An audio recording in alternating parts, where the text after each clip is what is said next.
Yeah, you want to keep yourself busy and handle some ADD. Yeah, go build an entire world. Jesus.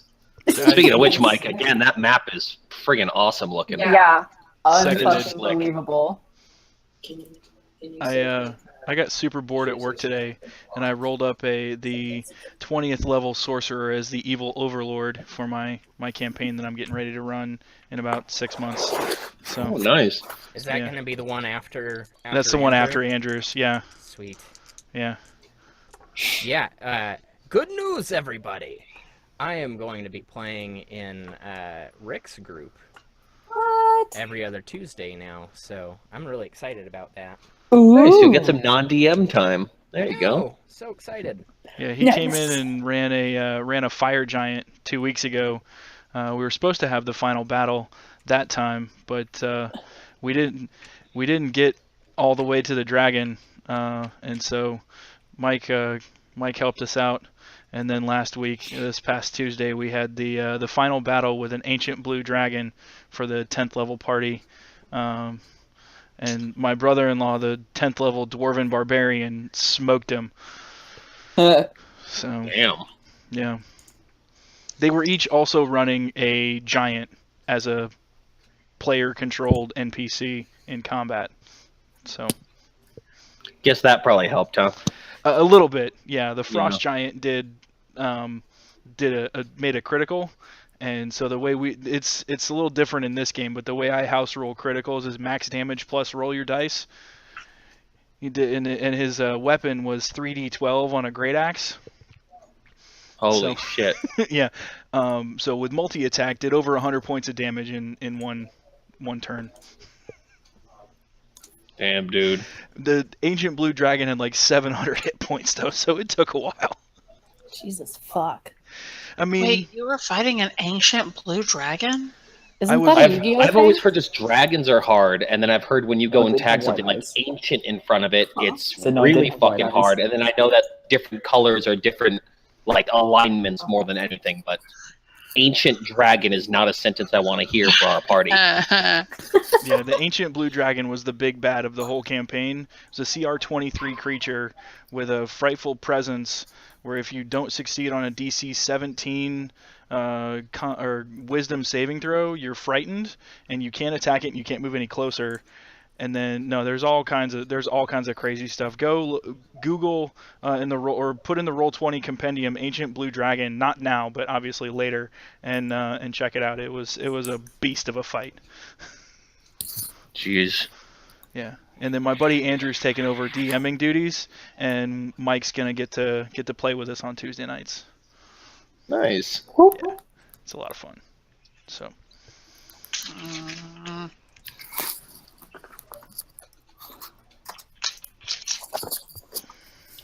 So is everyone else leveled up? Mm-hmm. I didn't write anything, so I stayed at 4. Oh man. Mine's illegible bullshit, but But I think she also wrote more than anyone. So, not even done. and she's at like Oh 3 my pages, god! like 3.5 pages. Calm down! Like it's tight as fuck though. She's writing to her goddess. You know you can only get one inspiration point at any given time, right? Like, jeez. Either way, it's gonna be super awesome. Yeah. I never got a chance to go on there and read everybody's yet, so I wanted to try to do that this weekend because that was cool to write from, the perspective, and I'm curious about everybody else's. I did the same thing where I was writing to my god, and since mine is like a forest nature god or whatever, I wrote at the very end that what would happen would be like what I wrote up would be buried in the earth for it to kind of like go into the earth, and that's how it reaches my god. Tight. Didn't like, Mike yeah, I like put that. on there that it sprouts like a little tree? Oh, nice. No, I didn't even catch that. That's sweet. Yeah, it was super cool. Yeah, if you Yeah. go look in the comments. I haven't gotten to comment on everyone's quite yet, but That is so sick. That's awesome. Yeah.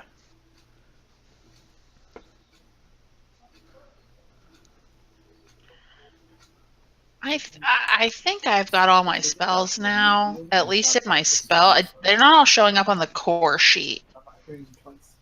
Some of them won't.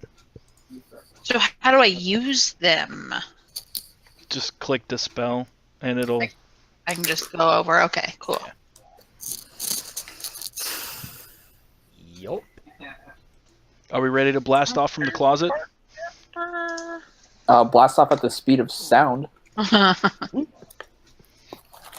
I'm sorry, God speed damn of light. Mike, I'm more impressed with your 2.5 paragraphs than the entire thing that I wrote. Like that was Don't sell that yourself was short, so bro. good. I know, but that was just so good. Like, oh man, I'm like, oh my god, that's how good. That's so beautiful. Oh, that's awesome. I definitely consider myself a better writer than I do DM. So, If only you could write like cue cards, index cards that quick. Just do a silent DM where you and then you just hold up a sign to us. That's what he said. So eloquent. Wish we could hear his voice. maybe someday. That's tremendous. You know, that's what that. I mean, I don't know how complex that would have to be, but that just made me think. Kind of like in the vein of those games like Cards Against Humanity and everything like that, where there's pre-made cards. If it doesn't already exist, there should be one like that for kind of like a one-shot short campaign style thing where a DM has a deck of cards and it's like, you know, battle actions, things like that, somehow make that work. And it could literally be like that where it's something drawn at random, card is used, players have the equivalent, you know, like different move set or inspiration thing. You could do something like that. It'd just be a fuck ton of cards. You can only use whatever actions you have in your hand. Yeah, it almost reminds me. I think maybe that came to mind too. Is I had been playing one of the Kingdom Hearts recently that was all based on cards, and you had cards to do your moves. One for like Game Chain Boy of Memories, originally. I think. Yeah, Okay. exactly that one. Yeah, Yep, I had that one. yeah, that could be kind of cool. Yeah. All right. So, anyone care to recap that session? Wow. If you guys don't mind, I can take care of that. Oh, Go for it. So we were coming back from the Black Fathom Hallows, and we ran amok in town while it was burning to the ground. We helped to sort of triage the disaster that was Doncaster. And then we went to the town square and ran into some assholes. And those guys were trying to like come after us just because they thought that we were working with the Temple of Pelor, which we were, but like we were told to. And then asshole Alpha turned into a fucking demon. And then that was sort of a thing. And then there was this dude on top of the one of the buildings in the town square that was like shooting. I thought it was a trebuchet because he kept doing so much damage, but it was really just a longbow. And then Chris's character, Gale of Wind, went up and tried to kill the guy on top of the building. And Riley just seriously brought the pain and took out the demon, and then we figured out that we needed to go to Windermere to figure out what else is going on. And Jacques kind of bid us farewell and took over the Tower of Walton the Learned, and sort of went after all the books, like was it going to be the curator of all the books, and now we're on our way to Windermere to try and pick up the pieces and figure out what happened to the Adventurers Guild. Cool. Yeah, so you left off at the Tower of Istis, where We you did. run into some demons and hellhounds. Yeah, those guys you were found- assholes too. Yep, you found the note from one of the brothers there. And time is all kinds of fucked up. I will share. You didn't mention that. So the days are getting longer, and has to be in character. But Marcus kind of figured out that the tides are all fucked up because the moons have moved, and that the days are getting longer, and that the moons are in different spots, and so that's thrown off like the tidal patterns. And once we get to Windermere, we're gonna figure out that like all kinds of stuff is just totally screwed because of the celestial changes. Either the world has moved, or a god basically picked up the moon and put it in a different spot. Like, what the fuck? I have a real great feeling that I'm going to be pretty much useless. My goddesses are the moon goddess. Or maybe more useful. Yeah. Okay, fine with that attitude. I mean, maybe she's in control of the moons, or could explain it to you. I mean, yeah, maybe you should think about praying for some answers. Tell you what's going on. Yeah, talk to I'll be Tansy. right back, guys. I do have a spell that I can semi-talk to a god. Ish. What is it? That doesn't sound too reliable. I know. Give me a second.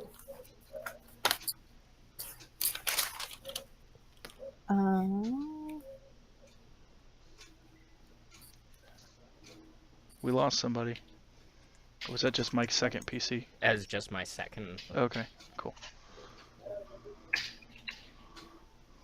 So basic. Can you hear me? Yeah. Mhm. Okay.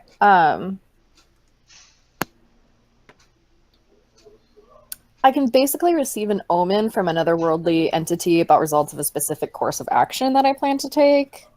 It's not as great as like further level spells, but it's like kind of talking to a god. Ish. Well, I don't know this for sure, but I'm betting that if you like RP the prayer really well, that our benevolent DM might feel like giving you a little bit of information. Probably. Fingers crossed. Right. This is also the guy that created Smatters, so I'm not entirely sure. By the way, my little diary entries are full of Smatters. I only got through the first page. They were out of order, by the way. So I sent it 3, 2, 1, and how you're supposed to read it. Okay, I'm not sure I got that. I didn't mention it, and I forgot because I was doing it fast. I do it fast all the time. It's the only way to do it. Got shit to do. Fast and hard. Hey, no growling. Stop it. God damn it.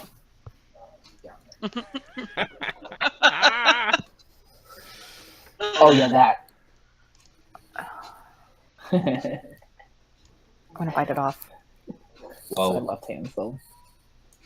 Okay. Okay.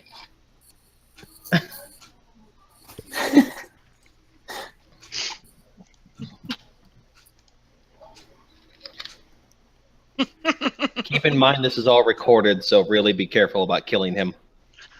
I've been And watching a lot of Forensic Files, and this'll fuck you. Like being caught killing him. You have been Camera. watching a lot of that lately, haven't A you? lot. I'm almost the role of Network's like 9. Netflix's 9 collections, and each collection is like 40 Jeez. episodes. I'm I streaming just this live sleep on watching Twitch it last as well. night. It's creepy. So we're live on Twitch. What we're up, live Twitch? on YouTube, and we're gonna be live on the iTunes podcast channel, and Stitcher, and Google Play. What up, podcast? You just keep going at this point, and Geek and Sundry. Matt Mercer is going to make a special, appearance Yes, and do some Karen. voices for Mike.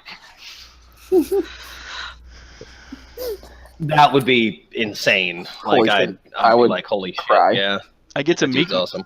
I get to meet Mike Merles at Gen Con. Nice. Uh, That's rad. Yeah. Rad. Yep. I didn't Sounds have enough money to pay to play D&D with him, so I'm volunteering at the World Builders party. It's on Friday afternoon, and so I get to go do security and hand out swag and shake hands with Stuff Mike Merles. we all get. I got tickets to the Critical Role live show, but then did not have enough money to actually get into Gen Con. Oh, So I'm man. real heartbroken about that. Well, you know what? You can just like walk around the halls. I kind of definitely will do that. But I was like, why are you so much money? It should not cost that much money. Has the potential to cost no money if you find a company willing to pay for your badge for you. Well, I didn't do that. You Rick know and a I couple are in that guys. I didn't know that I knew anyone. I mean, that's fair. I don't know a single person, my guy. Hi, Bubba.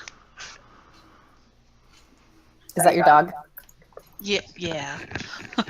Give him a little kiss for me. Ollie B. Everybody says hi to you.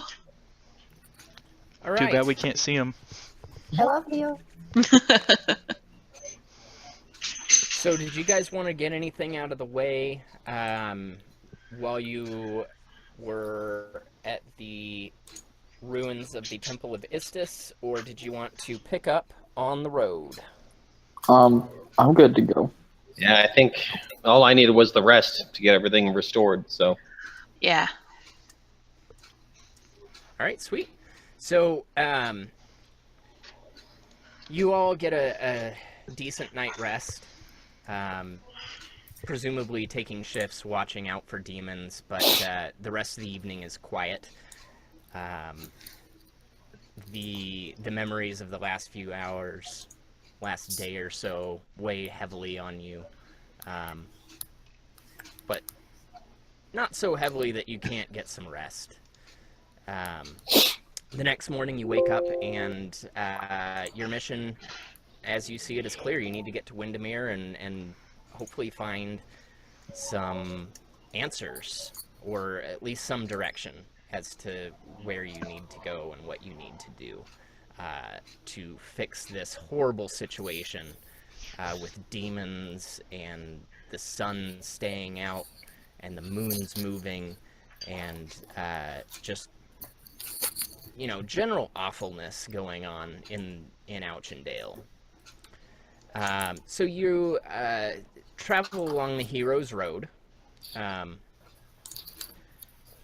and it's clear as you are making your way down the road that you are on the tail of the army. The well-trodden path of the main trade road in Auchendale, known as the Heroes Road, is scattered with scraps of food, forgotten trinkets, and spoils of war that the soldiers have obviously deemed unworthy of carrying across the country. The vegetation on either side of the road is mostly blight-stricken, very similar to what you were seeing in Doncaster, a site that you have now grown accustomed to. The plants, the grass, the brush, not touched by the blackness, is brown, dry, and sparse from the hot summer sun. So, as you guys are marching, what are you doing? Are you heads down, just booking it, or are you kind of keeping an eye out? What are you doing as you make your way out? I'm always keeping an eye out. Yeah, definitely keeping a watch. keeping I have a quiet question. to myself. Is Smatters there? Yeah, of course. Smatters is there, pulling a small wagon. You're not all able to fit in the wagon, so some of you may be in the wagon, while others are walking on the side, presumably taking shifts. As people get tired, they can jump in the wagon and go back on foot. The other thing is that because I'm a member of the College of Wanderers, we travel half again as far as a normal party would. Cool. I don't know if that matters, but we travel faster than a normal party. Tight. Oh, cool. So if we would normally travel 10 miles in a day, we make 15 because of my Bard College. Sweet. Nice. Sweet. Yeah, so you know that you have a long journey ahead of you, approximately 250 miles. Wow. That's confirmed. So A you long have distance. days and days and days on the road, presumably. You can probably make, with your Bard College, 30 miles a day if you are, marching at a good pace for 8 to 10 hours. And then getting some rest, obviously. So you've got, 6, 7, 8 days on the road.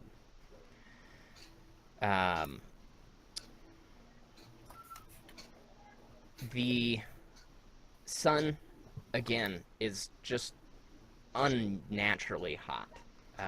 You are looking out on the fields on either side of the Heroes Road, and it's just swaths of brown. Anyone that would like to make a survival or nature roll may do so. Yeah. Let's see here. Let's see. I can't survive Survival or nature? Yep, whichever one you prefer to use.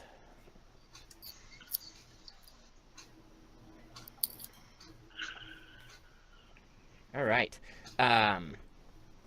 So, Takath and Sunshine,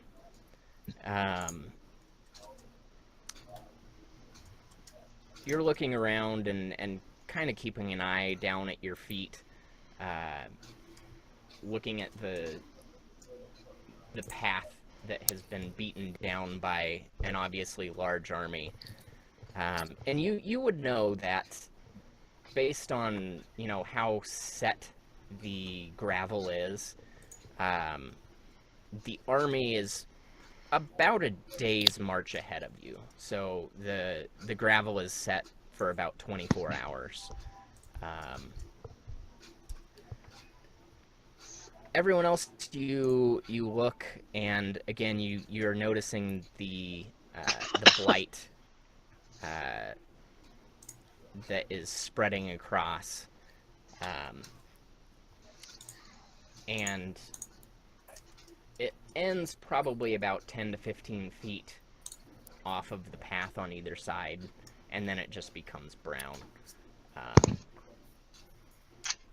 And you would probably guess that the size of the army is as depicted or as described by the survivors in Doncaster, about 500 strong.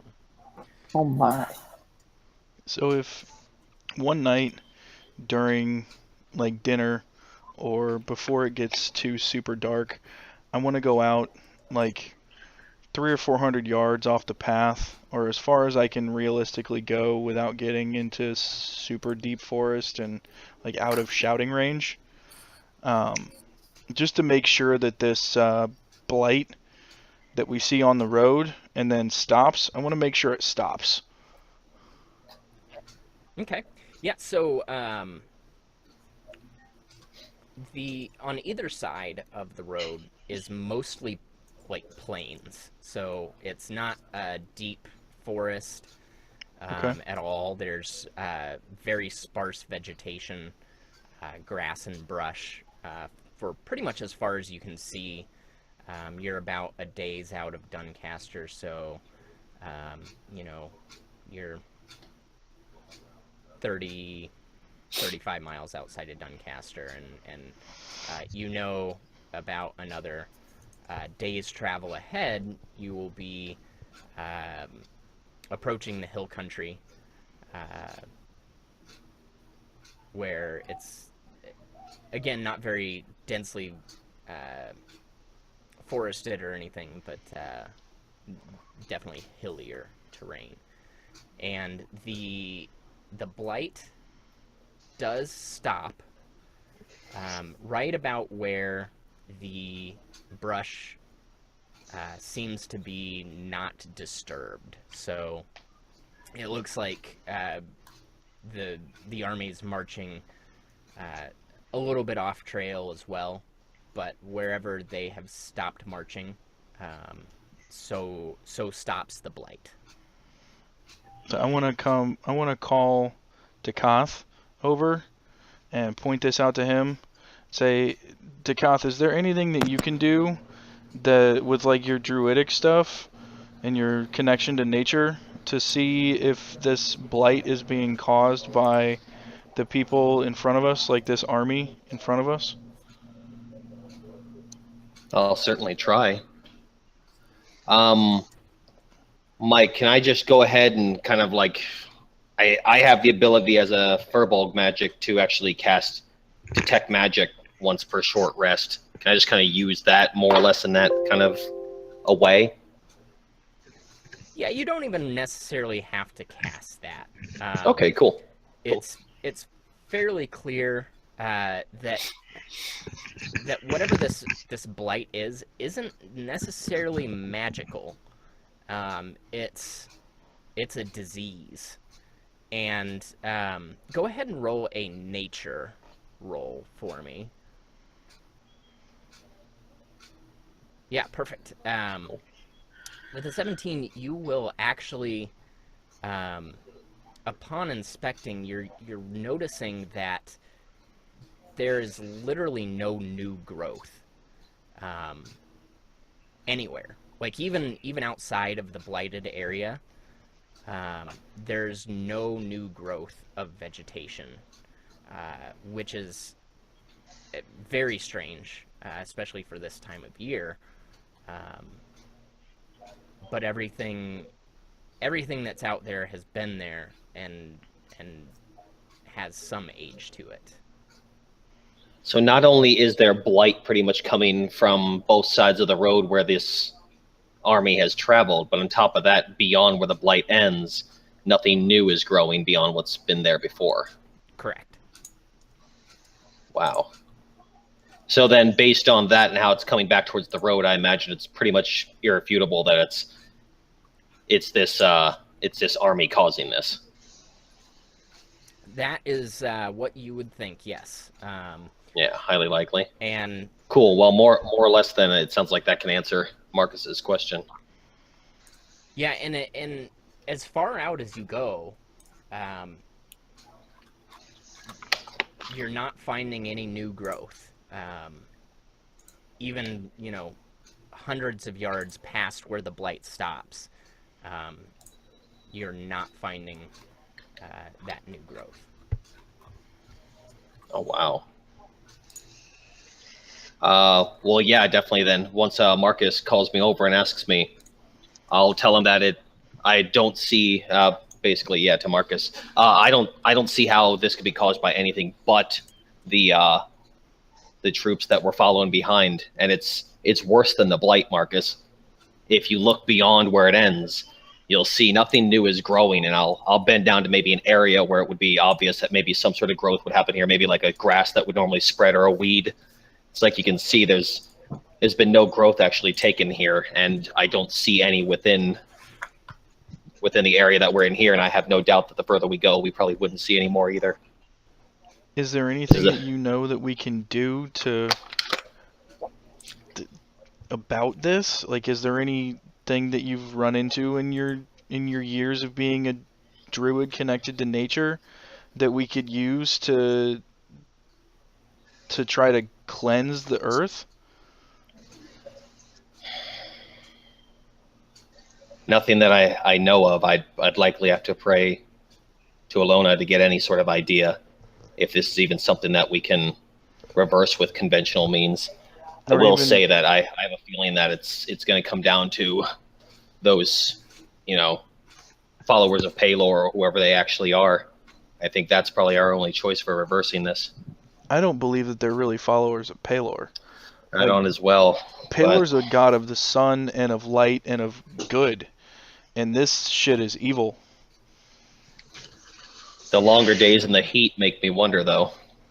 Palor, god of the sun, and we're dealing with this blinding heat and longer days. Yeah, It that's does fair. make me worry if the gods have changed favor. Yeah, that's fair. Lyra, does your god offer any insight into this? I mean, my god is the goddess of love. So we don't have a lot of knowledge when it comes to nature-based stuff. But I can always pray and ask for some guidance, but I don't know if there's anything I can do. Okay.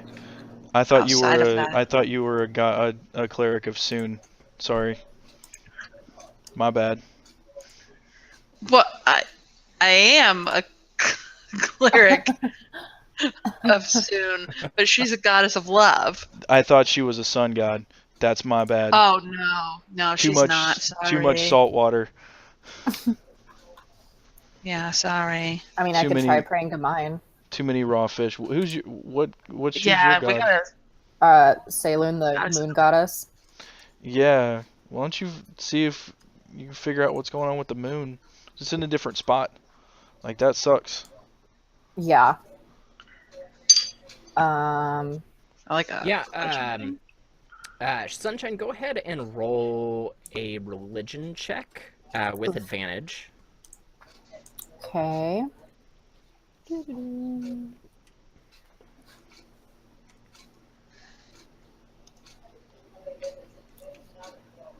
That's not good. That's not terrible. That's not terrible. So you're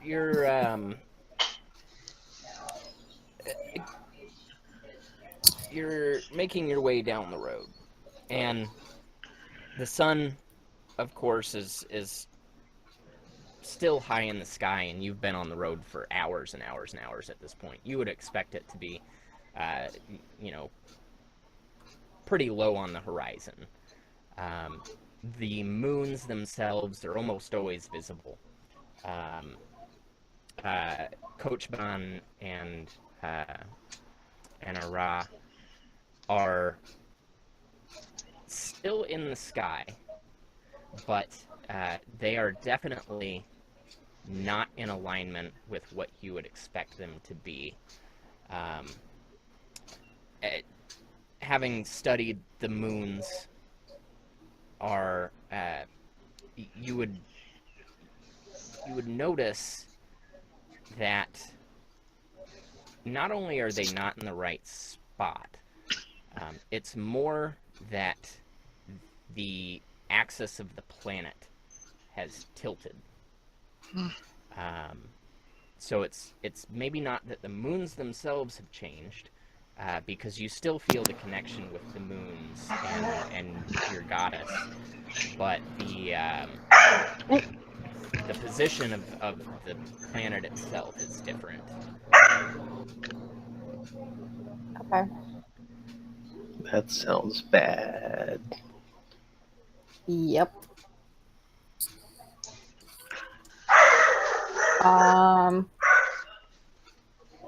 So I guess I tell everyone,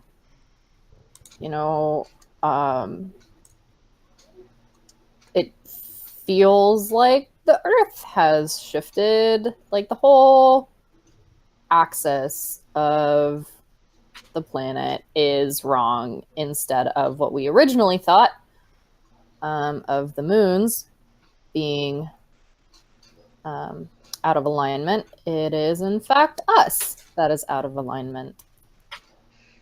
Well, that's just great. Marcus's know, right? mind is kind of blown. Because I'm still getting a pretty decent signal. It's just off on our end. So we moved? I guess, yeah.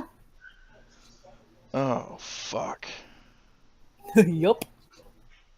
No, I barely understand anything about navigation, but wouldn't that throw off the navigators and ships and stuff?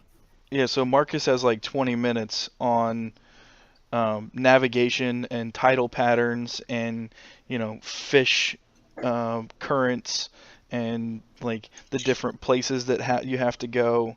And like he's got this little thing that he pulls out that like you can look through and navigate by the stars. He like starts to try to talk your ear off about this, and it's mostly like not shit that you're familiar with, but he's very passionate. So what you're saying is there's probably a lot of people lost at sea right now?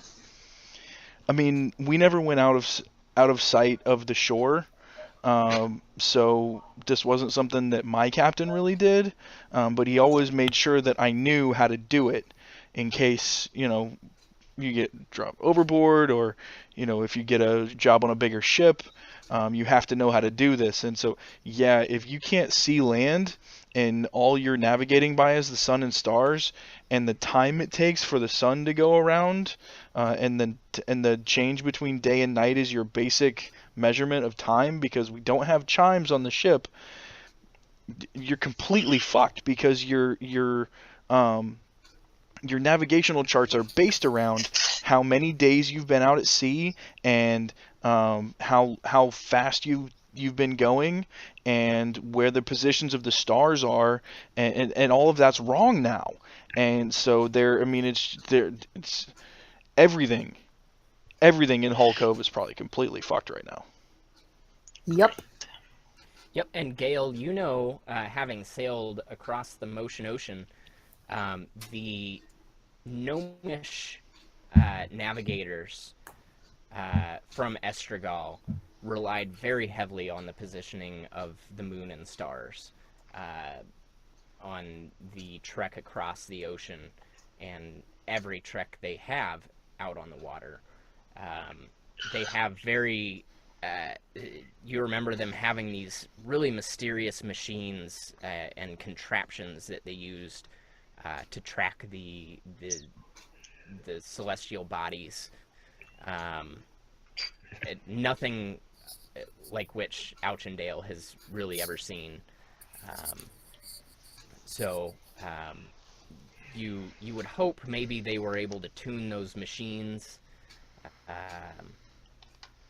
or notice the changes, but definitely if they did not, if they haven't checked that out, then they're probably heading in the wrong direction based on what the skies look like today. And that's concerning. Yeah. What is going on? A bunch of fuckery. Is that directly from your god? Bunch of I'm fuckery. Paraphrasing.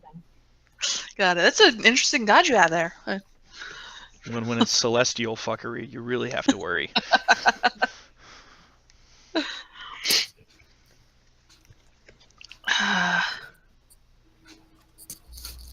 All right, so it's been a long day's journey.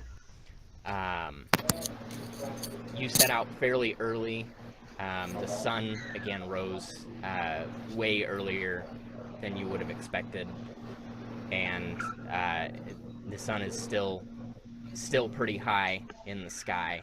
And you've been out on the road for at least 10 chimes. Although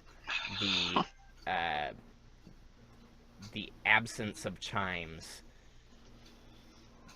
at first was very disconcerting to you, because you've been living with the chimes for so long. It was just part of life, hearing that faint ring in the distance, counting that. It seems eerily quiet. And it would, you would think there would be another tower somewhere down the road, but still silence. You're cresting a hill, and as you crest the hill, Oh. so cool. You see a small farming village in the distance. The sound of dinner bells ring out into the air, and even from the distance you're at, several hundred yards down the road, you smell the savory aroma of roasted boar. Signpost reads Badu Farms.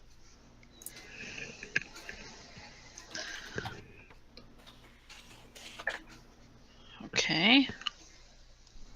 So you guys are down at the, we'll say the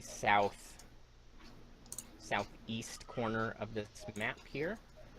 On one side of you, on your right side, are wheat fields, and on your left side is an orchard of some kind, trees with bright red fruit dangling.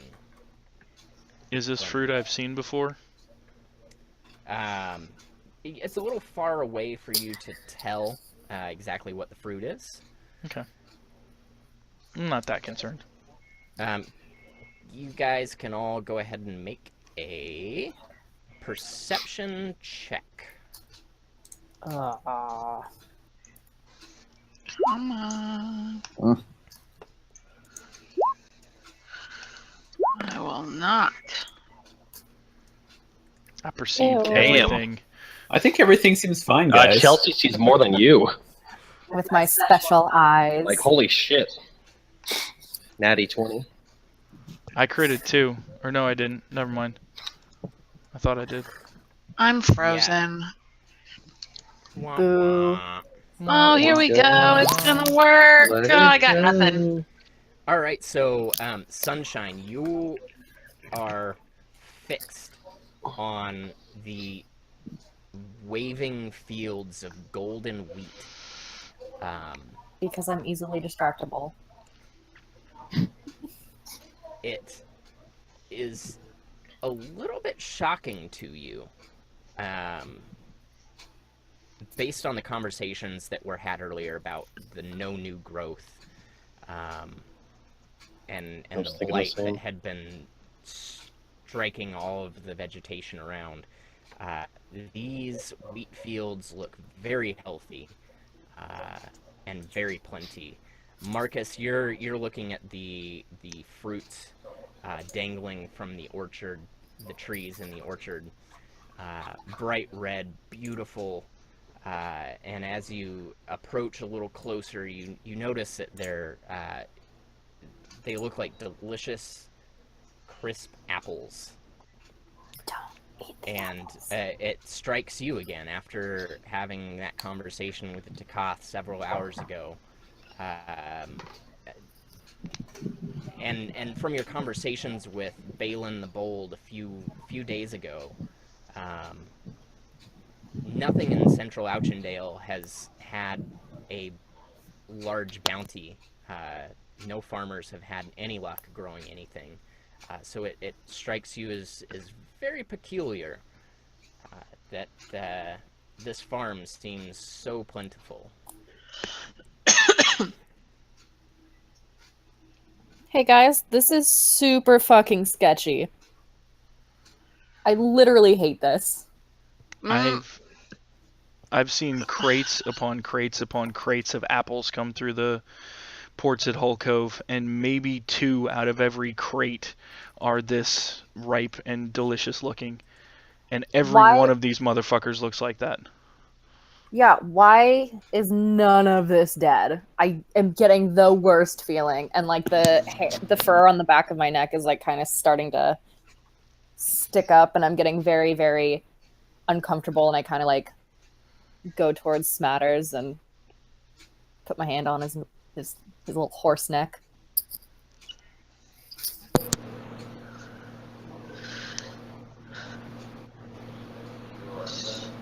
So do we keep going through this?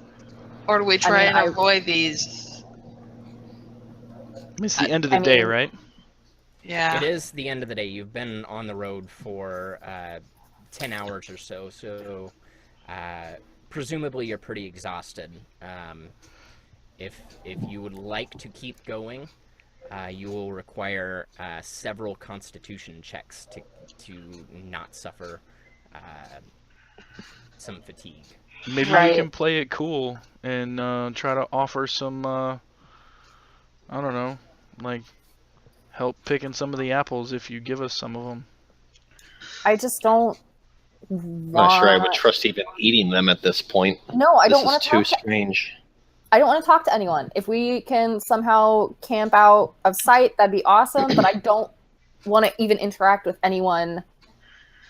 Aren't you a Here, little it's giving me- curious as to No. how they avoided everything dying? I mean, maybe it's probably something bad, but what if it's something good and could help us I'm just getting a figure really out? bad feeling. So if you guys want to do it, that's fine, but I will stay back. Does anybody smell Mike, that? is there no blight coming off of the side of the road like we've been dealing with for most of this journey? Is it just like this place is picturesque as all hell? Yeah, it Yep. snuck up on you. You noticed. You now notice that about 100 yards back, right before the grain fields or the wheat fields, that the blight started to fade and dissipate.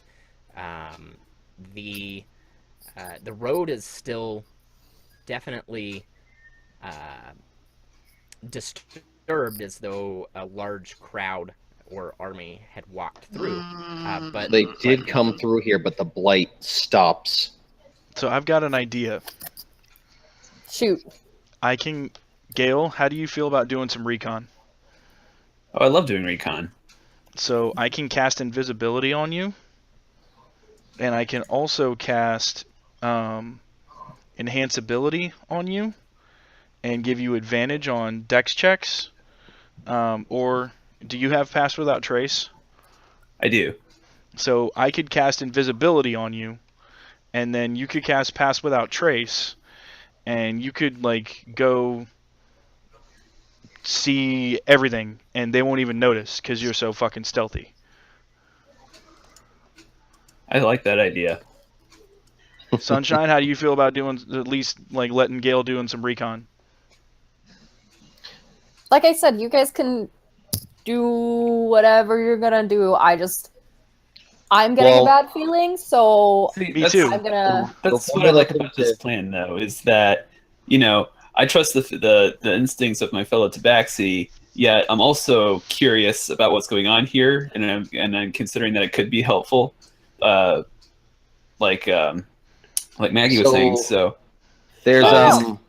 there's two concerns real quick with the plan here, guys. Pass without trace, you got to keep within 30 feet. So are you planning to go along as well, Marcus? I don't have to keep within 30 feet to cast invisibility on him. I was gonna but just let him go. Oh, he was going to do pass without trace. Yeah, he can do Okay. pass without trace on himself. Okay, and then the other thing, and this is just, I guess, to Sunshine more than anything, is I'm with you with this. This definitely seems kind of odd.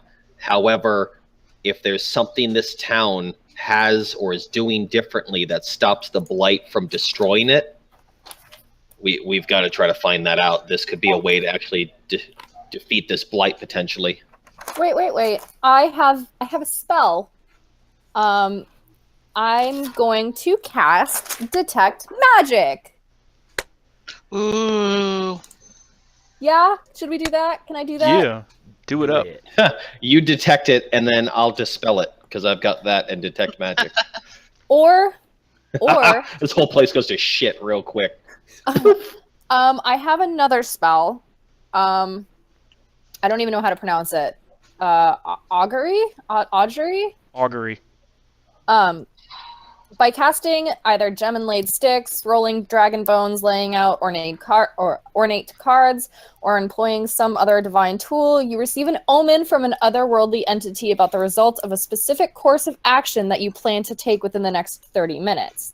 The DM chooses from the following possible omens, and then it just has a list of what they can say, and I have the thing right here. The spell doesn't take into account any possible circumstances that might change the outcome, such as casting additional spells or the loss of or gain of a companion. So I can either do that or detect magic.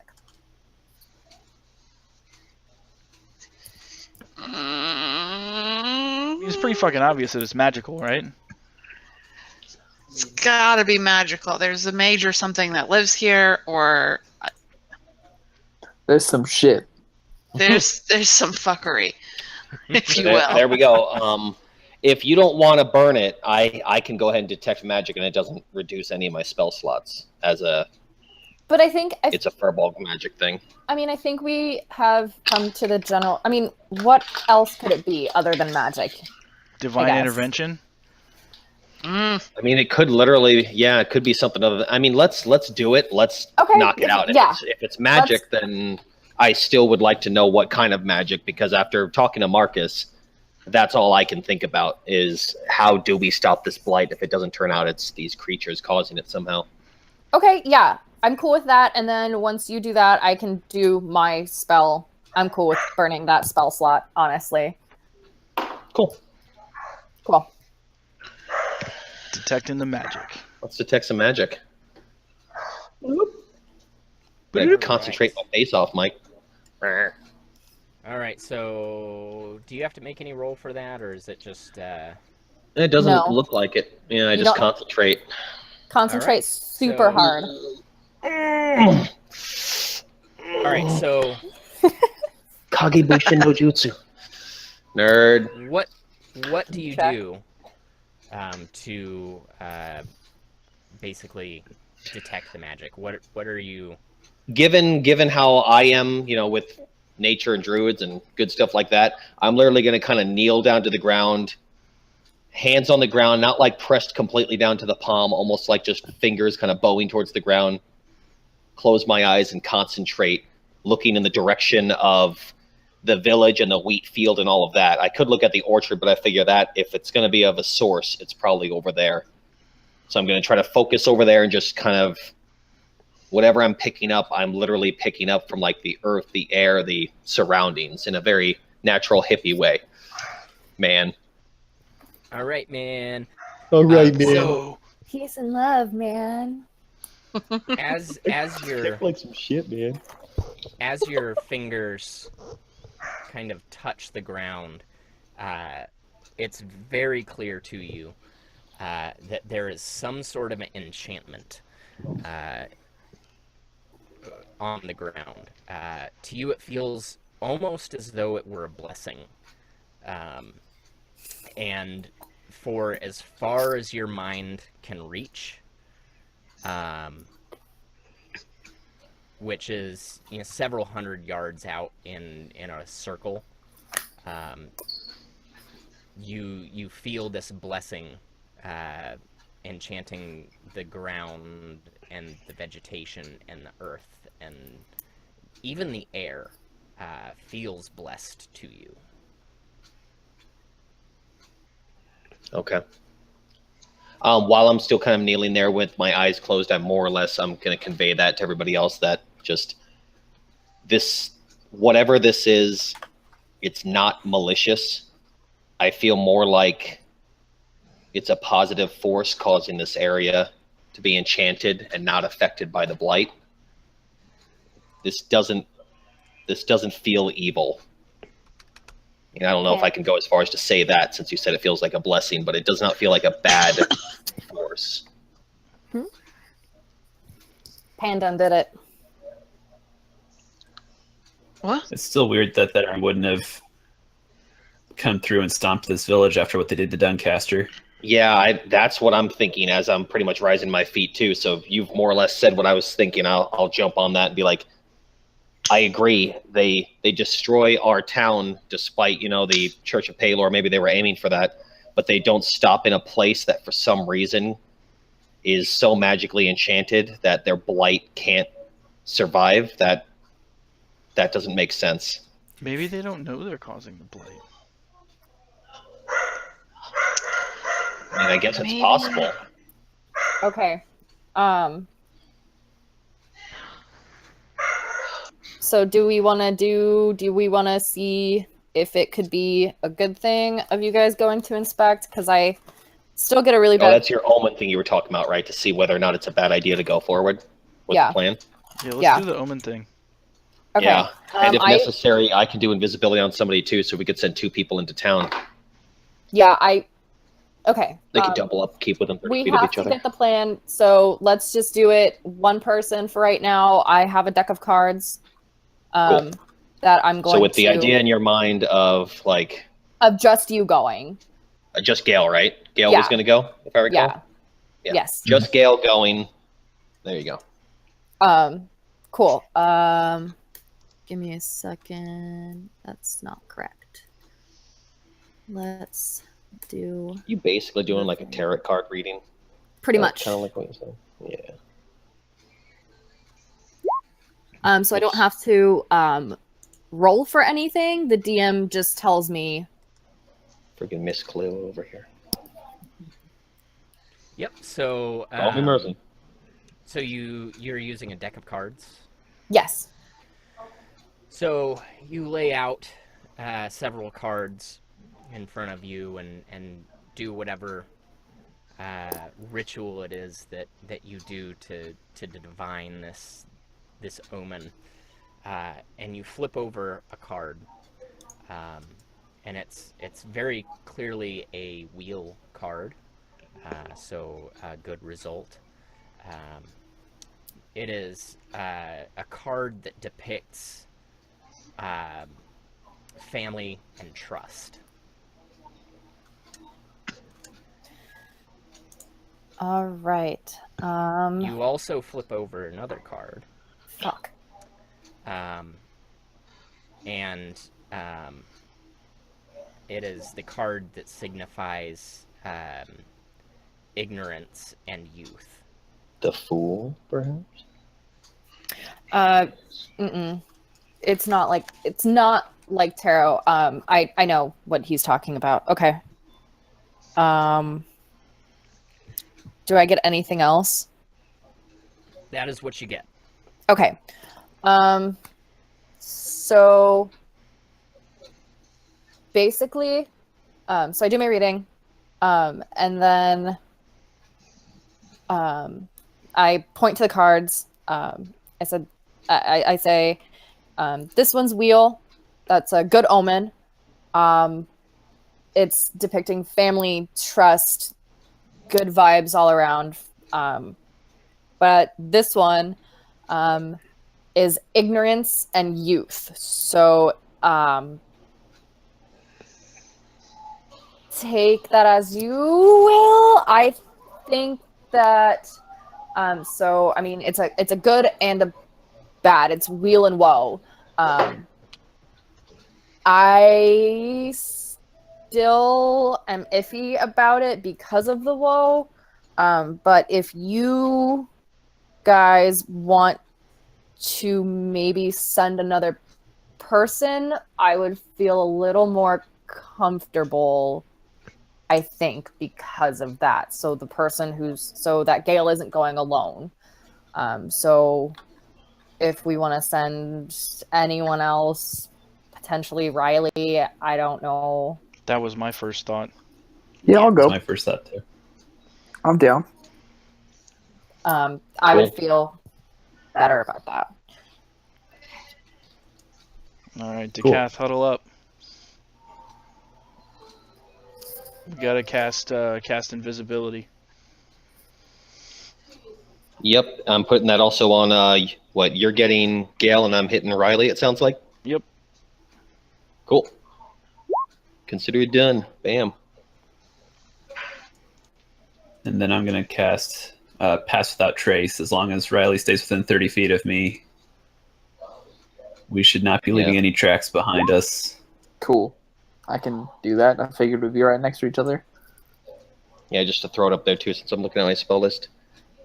Yeah, right. There you go. Within 30 feet, plus 10 to your stealth checks. Sweet. So, You guys are gonna be stealthy as fuck. where are you guys going? Real quick, I want to be like, I want to who are staying behind to just like be ready for anything. Well, I imagine then before Riley and Gale leave, if something goes wrong, how do you plan to let us know? Oh, Someone I really scream. hope you don't have to, but maybe not scream. classic like caw. You can jump. You just jump into the air and then like light a torch. You're like, this is a fucking flare. I am the flare. So Gale, See you that light comet Riley that on just went around fire. the town? Boom! There it is. Hold And on. then- Whoa. Hold on. Wait a second. You're gonna take a little fire damage. It's fine. It's only a little bit of fire damage. A little bit. Well, Gail, can't you also like if something were just like going down? Don't you have like feline agility or something? I was gonna say I am wicked fast. Yeah, so you're super fast. So you run faster, and I'll run as fast as I can. If something goes down, we'll see them running out of this Yeah. town like. "Ah!" Right, I will run up on everyone. So Riley will that they'll jump be up. invisible, so we won't see them. Run up it. Invisibility ends if you cast a spell or attack. Okay. all right. There's only one other thing I could think of, which is just kind of getting ridiculous with a new spell that I got. If you guys would like, I'm sure we could come up with something like I've got like I could cast it on a dagger. I have the ability to cast daylight onto an object, and so long as that object is covered up, that daylight is basically extinguished. So I could literally cast it on a dagger outside of its sheath, and once it's put back in the sheath, it will be like a normal dagger. But if you needed to, you could pull that out and flip it as far as you possibly could, maybe throw that thing, and it'd be a 60-foot radius sphere of light that is bright as all hell. So Brighter as than close as we what can it is get. out right now. Well, With the Brighter sun than being noonday weird? sun?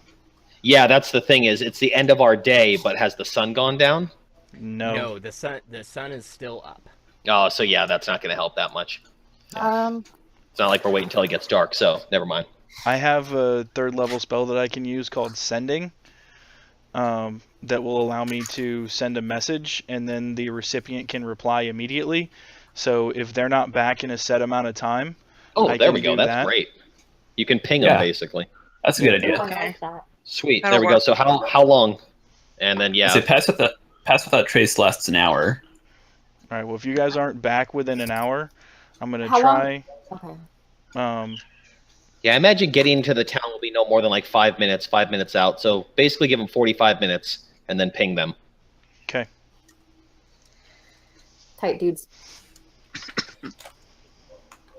Cool. And considering Riley's keeping up with Gale to maintain the pass without trace, yeah, 45 minutes from now, or 50 minutes from now, or whatever, hit up Gale. That way, Gale can let Riley know. The range on this is unlimited. So Nice. as long as Cool. they're, I can send the message across any distance and even to other planes of existence. But if the target is on a Holy different plane than shit. you, there's a 5% chance the message doesn't arrive. Dude, this is like ye olde cell phone service. Like, Yeah. holy shit. Why don't you Yes, just text hit it. up, like, why are we even going to the town to talk to somebody? Why can't you just, like, bleh? I imagine you got to know the person. There's got to be some sort of weird thing. Yeah, that makes it so you the can't person just has fuck to with know you anybody. because they hear the There you go. the creature hears the message in its mind, recognizes you as the sender if it knows you, and can answer in a like manner immediately. So if it doesn't know you, I assume it doesn't work, because otherwise It bards would works, be but- scaring people in their beds all the time. It works, but they know it's you, but why the fuck would they respond? Yeah. Right. Okay. So you'd literally just use it to troll people. Well, and I If don't you know who were to send hitting it up people to. You don't know. Like, I don't know who to send it Yeah. to. Like, I could send something to my old ship's captain and try and find out something, but like, Mm, That is so cool. I like that. I mean, I don't know anybody in Windermere. I've never been there before.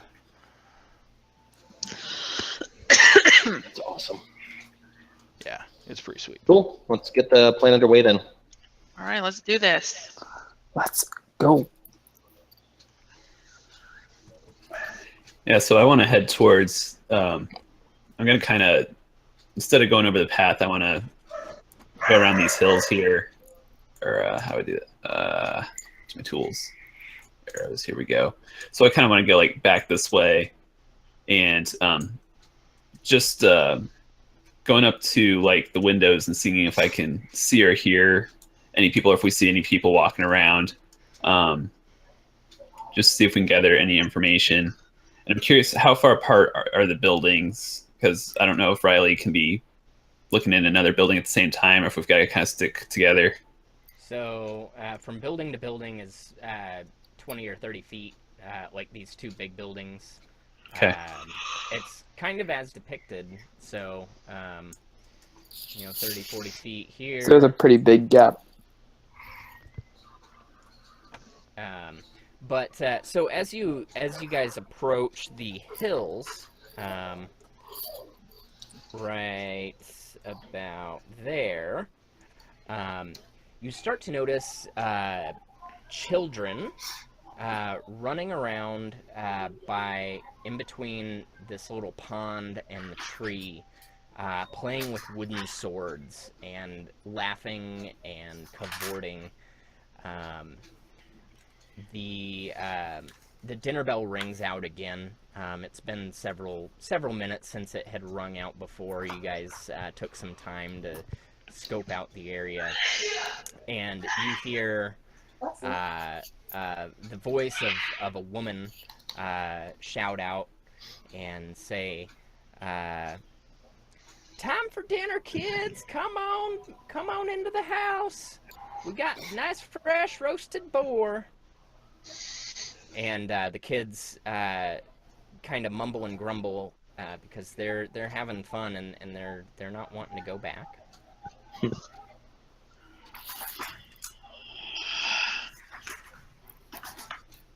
That doesn't seem terribly sinister. I don't like kids though. I'll stay away from them. Yeah. No touchy. So there's 4 or 5 kids that were out playing. You saw the one lady that rang the dinner bell and called out to the kids. As you move around the little village, you see probably a dozen more adults and a few more kids. All kind of like the adults are putting away tools and finishing up work for the day, and heading towards the main house where the dinner bell had been rung. I kind of want to look around and see, are there any like message boards like we used to have in Doncaster that would have news or anything like that? I'm curious if they've noticed anything wrong with the sky or the days. There is no message board. As you're making your rounds, it looks as though there's at most 1 or 2 families, 1 or 2 large families that make up this village. It's really more of a farmhouse, like a plantation. That makes up this little settlement. It's a cult. Just putting that out there. But no message Cult. board that you can see. So we're not getting a lot of information being out here. Do you want to try sneaking into one of these buildings, Riley? Yeah, which one? Were you thinking one in particular? The one with that. Are they all so? Are they all going to like one like main house where like dinner is, so everywhere else is empty? Or They're all heading towards this big house, the house nearest to the pond, and clearly the largest house on the plantation. Everyone seems to be filing in that direction. can we tell what these little buildings are over here? Are they just houses or? They look, for the most part, like barns and stables, although there are a couple shacks that look like little homes. Okay. Gail, what do you think? Should we check out one of like the larger houses or? So we could try looking in one of the empty ones. I don't know what we might be looking for, what we'd find. I'm almost wondering if we should go in and see if we can overhear any conversations where all the people are. You want to try like sneaking around the Mess hall. We're That's invisible all, and yeah. we're passing without trace. I think we could pull it off. Okay, then yeah. I mean, like, yeah, because I don't know. These seem kind of like fishy and like culty and weird. So like, I want to try to sneak by and see if we can hear like, I don't know, some weird like prayer type thing or something like that. Especially if they're all meeting in the same place. Yeah, I'm gonna hear him like so, speaking in tongues and shit. Yeah, backwards. Crushed it. Hated that being in my ears. Crushed it. You, as you approach the main house, you see dozens of people gather around a very large table in the main room of the building. They're all sitting down and kind of situating themselves around a very, very appetizing spread of food. There's all sorts of side dishes, and in the center of the table there's a huge boar, almost like fully intact, you know, like a hog roast, just plopped in the middle of the table and sitting there with a ripe, juicy apple shoved in its mouth. They're all gathering around and holding hands, and the woman at the head of the table says, "All right, now everybody, bow your heads. We're gonna say a prayer." It's a cult, you guys. We can't hear this. That's why I'm just keeping on mute, so I shut up. I'm like, I don't know any of this. She bows her head, and you hear a short prayer. I'm not going to go into the whole thing, but the gist of it is, and we thank Father Parthney for blessing our lands, and we wish Paylor's blessing upon their training exercise on their way out west. Fucking cult. And may we eat plenty so we can harvest plenty tomorrow. And they all raise their heads, release hands, and sit down and start to eat.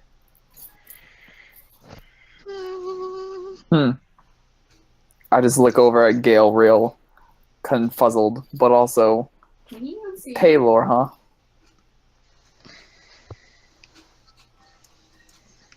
It almost seems like they might be helping to supply that army. I don't know.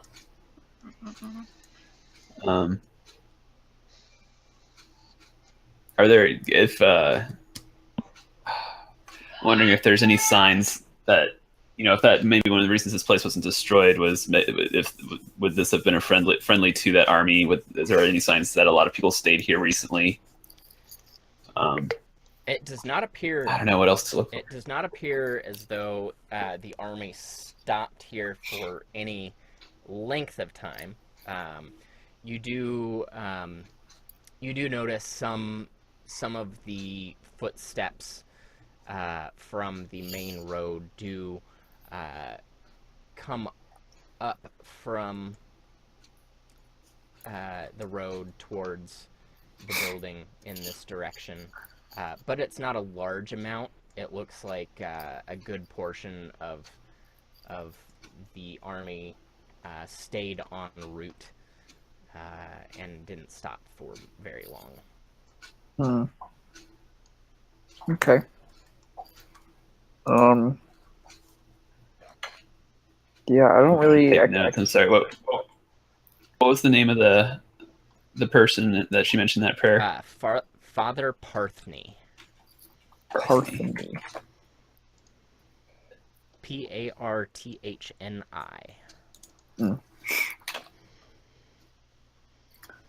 Do Trying to find his house. does Father Partheny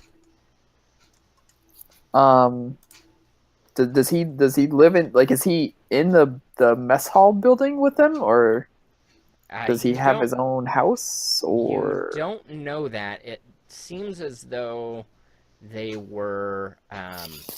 So the prayer was thanking Father Partheny for the blessing, and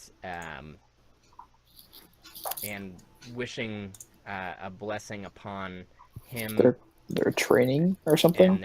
and their training. Yes, it's as though they were not speaking to Father Partheny, Just about. just about him. Does it look like? I mean, does from what we can see from kind of sneaking around the town, does it look like Father Partheny lives here? Like, does he have his own little place here, or? It would not appear so.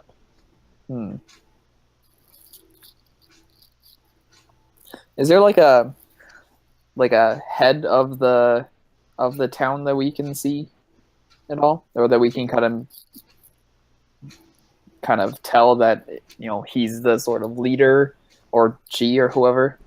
As far as you could tell, the woman that was leading the prayer is the leader, at least from what you can tell. We didn't by chance. We didn't by leader chance. is a stretch.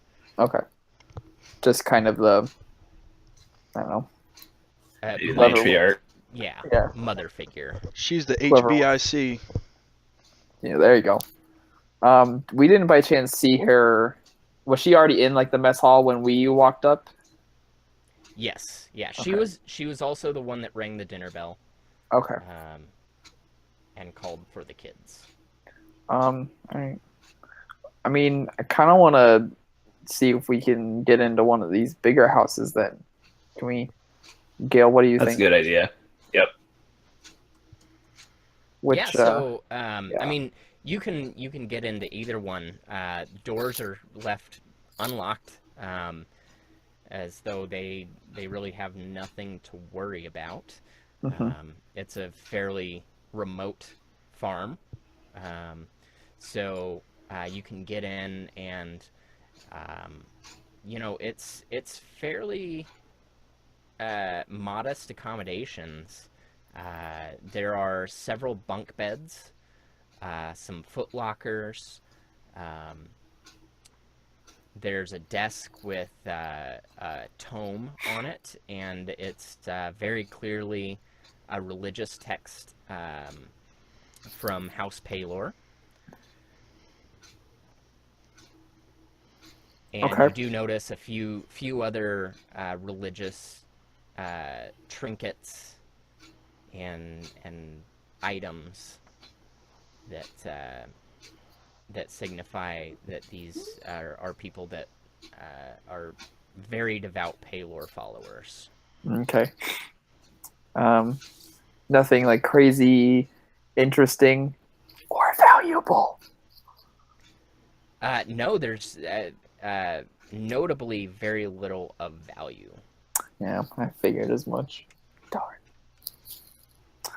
Okay. Let's run over and check this house over here then. The other one, yeah. Let's take a look. I mean, is it kind of the same thing, or? Yep, same thing. The three houses all appear fairly similar here in the main part of the settlement. Looks like the main sleeping quarters for what would appear to be families. Okay. What about these little? Is there anything interesting about the pond? Just because it's right there, or is it just a pond? Just a pond. The smaller buildings over by the bridge Yeah. The large one is a stable. There are a few horses and a couple oxen. And then there are two that appear to be storehouses. One is packed to the brim with fresh wheat that is just piled in there. The other one is filled with crates of apples. And then the other two buildings over there are small shacks with crude cots. And you will actually notice that within those, there are in each one person sleeping. Huh. Why wouldn't they be eating with the others? Yeah, it's a little bit weird that there's like only a couple. And that's in one of the like smaller buildings off on kind of to so the side. there's two smaller shacks that are they're sleeping quarters. There's one window, and in each one is a sleeping person. You can't really make out age, gender, race, or anything like that because it is obscured to the point where you wouldn't be able to see that without going inside.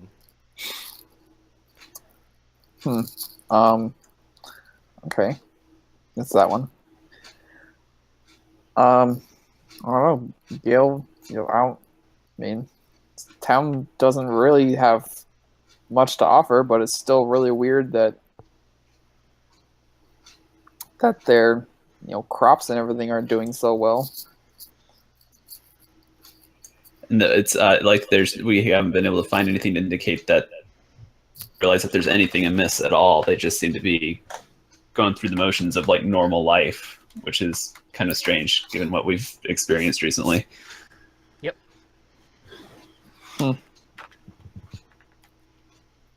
I'm kind of at a loss. What do you think we should do? We could I don't know. It's like we could try making a noise and waking up one of these sleeping people and see how they react and what they do. It's just like, why would you be sleeping if it's still daytime and everyone else is eating food at a big feast? Yeah, I mean, what do you want to do? Knock on the door? Ding dong. I don't know, knocking on the door. I don't feel like knocking on the door is a good idea. I can do. Let's see here. I can do minor illusion as a cantrip. Oh, okay. So I could create a sound. Yeah. I could create a sound. It could be a voice. It could be an animal sound. It could be like a drum. Any sound I can think of, pretty much. Okay. Yeah. I mean, I don't know. Whatever you think would do the trick, I guess. What if I let's see here. Can I if there's a window, can I make the sound? I'm looking to see the details of this. If I can make it sound like it's coming from inside the house, or would I have to be inside the house? No, you can do that. So I'm wondering, what if I just did like a louder version of the dinner bell inside the house? It might be a familiar sound that wouldn't be too out of place, but just a little bit louder to maybe rouse them if they didn't hear it when the woman was doing it outside earlier. Sure, yeah. So the sound of the dinner bell rings from within the small shack, and the figure in the cot stirs and lifts his head up, and you see a kind of pale bluish sallow skin tone with pointy ears lift his head up tiredly with a look of confusion on his face, And he shakes his head and mumbles something in a language you don't understand. And lays his head back down. Does this look like any type of race or that I have seen before? Or... You would almost say elf. However, you've never seen an elf with skin tones such as that. That's it, Riley. Have you ever seen anyone like that?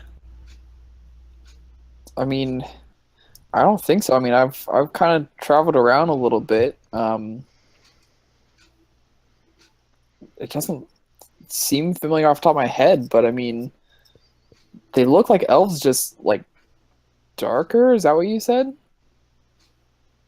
Yeah, like kind of a dark blue or a pale blue skin tone.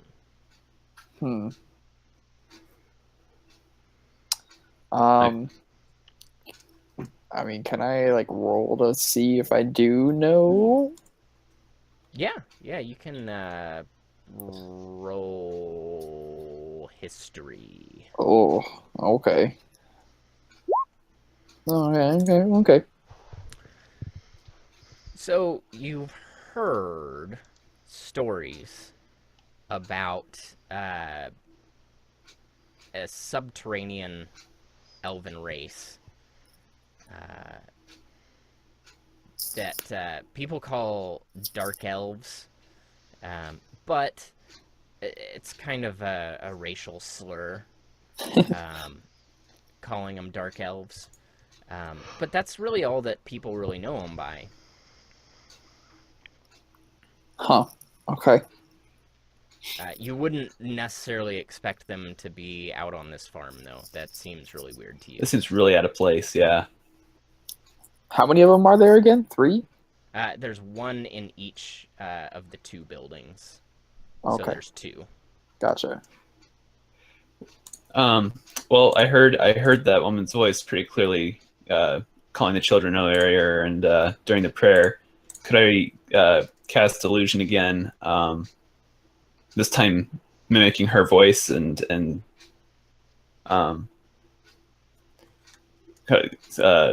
calling them to the main building. Or at least one of them. Yeah, just the one that we just roused with the dinner bell sound. What do you say? What do you have the voice say? Didn't you hear the dinner bell? We need you to join us immediately. So the elvish man lifts his head up again and shakes his head and kind of rubs his temple. Again, a very confused look on his face, and he stands up from his cot and shuffles over to the door, and cracks it open, sticks his head out, and he says, "Silas, your mother is calling you. Get to the main house." And he slams the door and lays back down on the cot.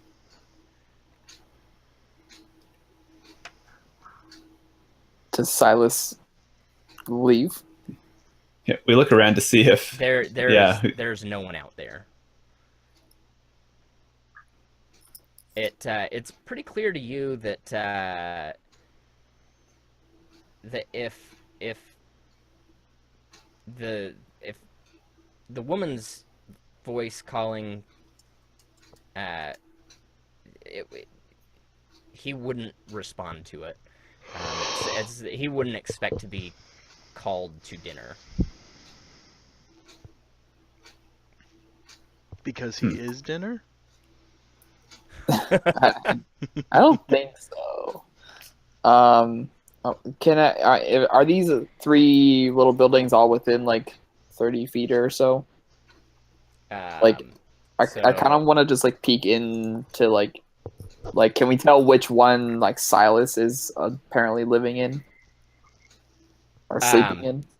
So, you don't think Silas is over here? Silas, you would think, is one of the kids that has already gone over there. So, again, this man is very confused by the dinner bell and the voice, and he's thinking that one of the kids is just staying around when he shouldn't be. But I'm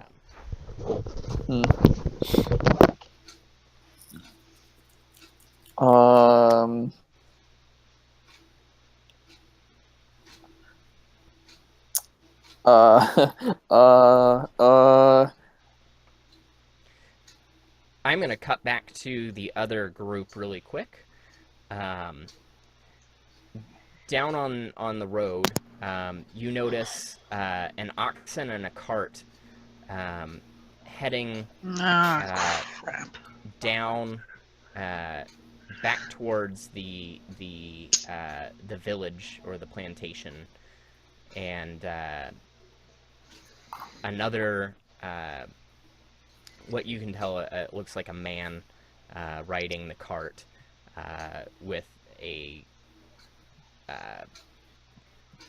basket or a wagon full of wheat. Has he seen us? You hear the wheels crinkling on the gravel road, and it doesn't look like he's seen you yet, but he is heading in your direction, and unless you take some measures, he will definitely see you here in the next several feet. Let's hide. I mean, we've got a whole wagon, so I don't know how we really hide, guys. Well, Smatters has his super fast horseshoes on, so we can either hide in this crazy, awesome wheat field, or we can go into the fruit trees. I mean there's cover on either side of us.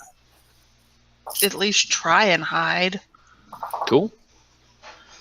So you are going to have a heck of a time getting the wagon over towards the orchard, because there is a fence, a rocky fence that lines the entire way unless you go all the way up towards the village itself. If you would like to get into the wheat fields, you would have to go through the opening right here, which would put you directly in his line of sight because he is actually coming down that way. I'm sorry, where are we? My computer froze. So you guys are about right here. Okay.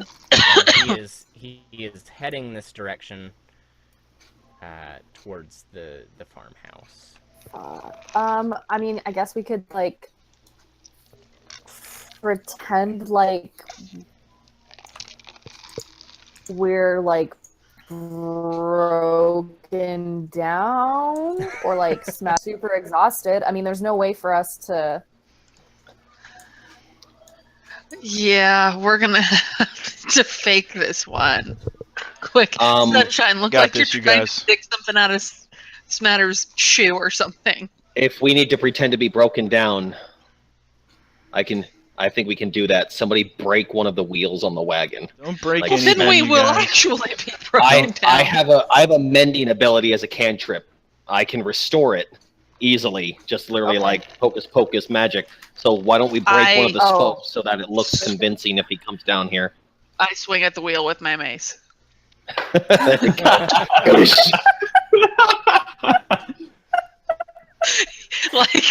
the god is like break the wheel, and I am immediately just like, okay, bing. Immediately, without any explanation as to why, just bam. Yeah, you smash it, and then as I look over to Marcus, like he's wide-eyed, I go, I can fix it. I have This is a mending lot. too. What the fuck? Blind Oh, there we face. go. You and I will rub the spokes together. Giggity. What does it matter? Just but think yeah. of it. That sounds dirty. Yeah, totally. Do I have to roll I kinda- to attack a wheel, or is that just broken now? No, I'll You give it critically to you. miss and hurt you yourself. break a spoke. It's broke as Well, fuck. no, you know what? You know what? Just roll in case Oh, you God. get Let's one. break it. Or in case she gets a 20 and blows the wheel right off and like over the hill. That's yeah. Well, it wasn't a natty 20, but that was a pretty severe fucking hit. Yeah. Yeah, no, you break a spoke pretty significantly, but nothing that mending can't fix. Nice. So you smash it, and now you're all, I assume, probably acting cool and calm as the ox-driven wagon with a man standing at its helm approaches across the berm here. And I whisper to Marcus, you do the talking. I walk over to Sunshine and try and flatten the fur on the back of her neck. Be cool. It's fine. And as he gets a little closer, you I put my tail in your hand. as well notice a tall, lean man with a pale blue complexion, very angular features, very gaunt, long pointy ears, and eyes, almost a black gloss. And he takes notice of you, and he gives a friendly wave. And I wave back. he hops down from the wagon and kind of bounds over the wall and shouts towards you. He says, "Hello, travelers." Hello, good sir. Well met. Yes, I dude. see you've busted a wheel. Well, it's fortunate that we busted it in such a beautiful place. Yes, Badu Farms. Yes, my lovely employers keep a very nice farm. So you work here? This is your home? Yes, we live and work here under the light of Paylor, and the Badu family takes care of us. And this is one of the drow, right? Yes. Okay. It's not often that you see one of your kind so far from home, and I sort of lift up my hat and show him my ears are pointy too. Being a half elf myself, it can be difficult for an outsider to find a home under the sun. I agree wholeheartedly. I and my brothers traveled Auchendale for years in exile, and I'm sure as your friends know here, I see you have the cat and the furbolg and the demon lady, or the demon lady's not with you, but the furbolg and the cat. I'm sure you know. It's a tough world out there, but the Badus, they're good people, and they brought us in, gave us a roof over our heads, good food, and a good harvest, honest, obviously. and honest work. Yes. And I sort of look over my shoulder at the orchard and say, "We've been traveling a while from Doncaster. Have you heard the news?" Knowing that news is probably not something that they've heard, but it's also currency in these parts, probably. News? No. The last I heard was that they were having a struggle with their harvests, but say the least. that's about all I've heard from those parts. Dire news from Doncaster. Do you have a few moments? Can you stay and talk? Oh, well, certainly. It's the end of my day, just bringing in my harvest and throwing it in the barn, and I'm going to lay down my head. It's been a long day, but I would love to speak. Would you like to come to the village? I'm sure Miss Arietta would love to have visitors. There goes the hair on Sunshine's neck again. Just pushing it down again, flattening it. It's gonna be hard for us to come to the village. This horse, even though he seems common, is a member of the family, and we're loath to leave our cart behind. Perhaps you could just stay a minute and speak, and then convey our presence to Miss Arietta, Lady Arietta. Oh, certainly. You know, I have another ox that could come and drag your wagon. It's broken. It's a strong ox, I tell you. Very well, very well. Is there a place where we could set up our camp, where we would not be in the way, and not disturb your fields? Well, I certainly hate to speak for my dear master Badu, but there's always room for guests at the Badu family farms. We keep several beds empty. Meaning no offense, of course, but we've had several rather disturbing encounters of late, and we prefer to keep our own camp and keep our own watches. We would love to speak, and we would love to talk, and would love to share news, but we would prefer to keep our own camp. I hate to hear about your tough times, and I'm here to listen as much as I can. Indeed. Well, when was the last time you had news from Doncaster? Well, we had a traveling army come through here not too long ago on a training procedure, they said, and they mentioned nothing of Doncaster. Were there more of them than seemed like there should be for a training exercise? We've heard. I know nothing of the ways of the military. Were there a lot of them? Oh, scores. We've heard about 500 travels in that force. Does that sound about right to you? Yeah. We fear, and I don't know how far outside of the village you regularly travel, and I point back the way we came.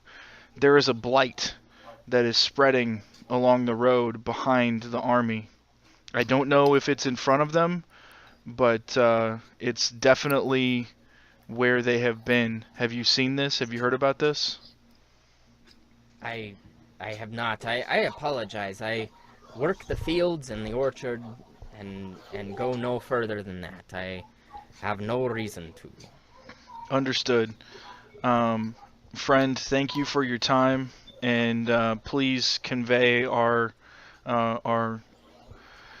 greetings to Lady Arietta, and humbly request that we may join you for a meal and camp here in this lovely village of yours.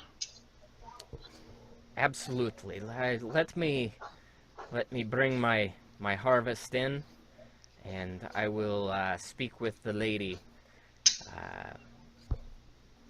and I will return with tools to repair your wheel. Thank you. As soon as I may. Thank you. So back to Gale and Riley. Before you do that, can I roll insight real quick just to see if he was fucking with me? Yeah, sure. Okay. I do not trust this guy.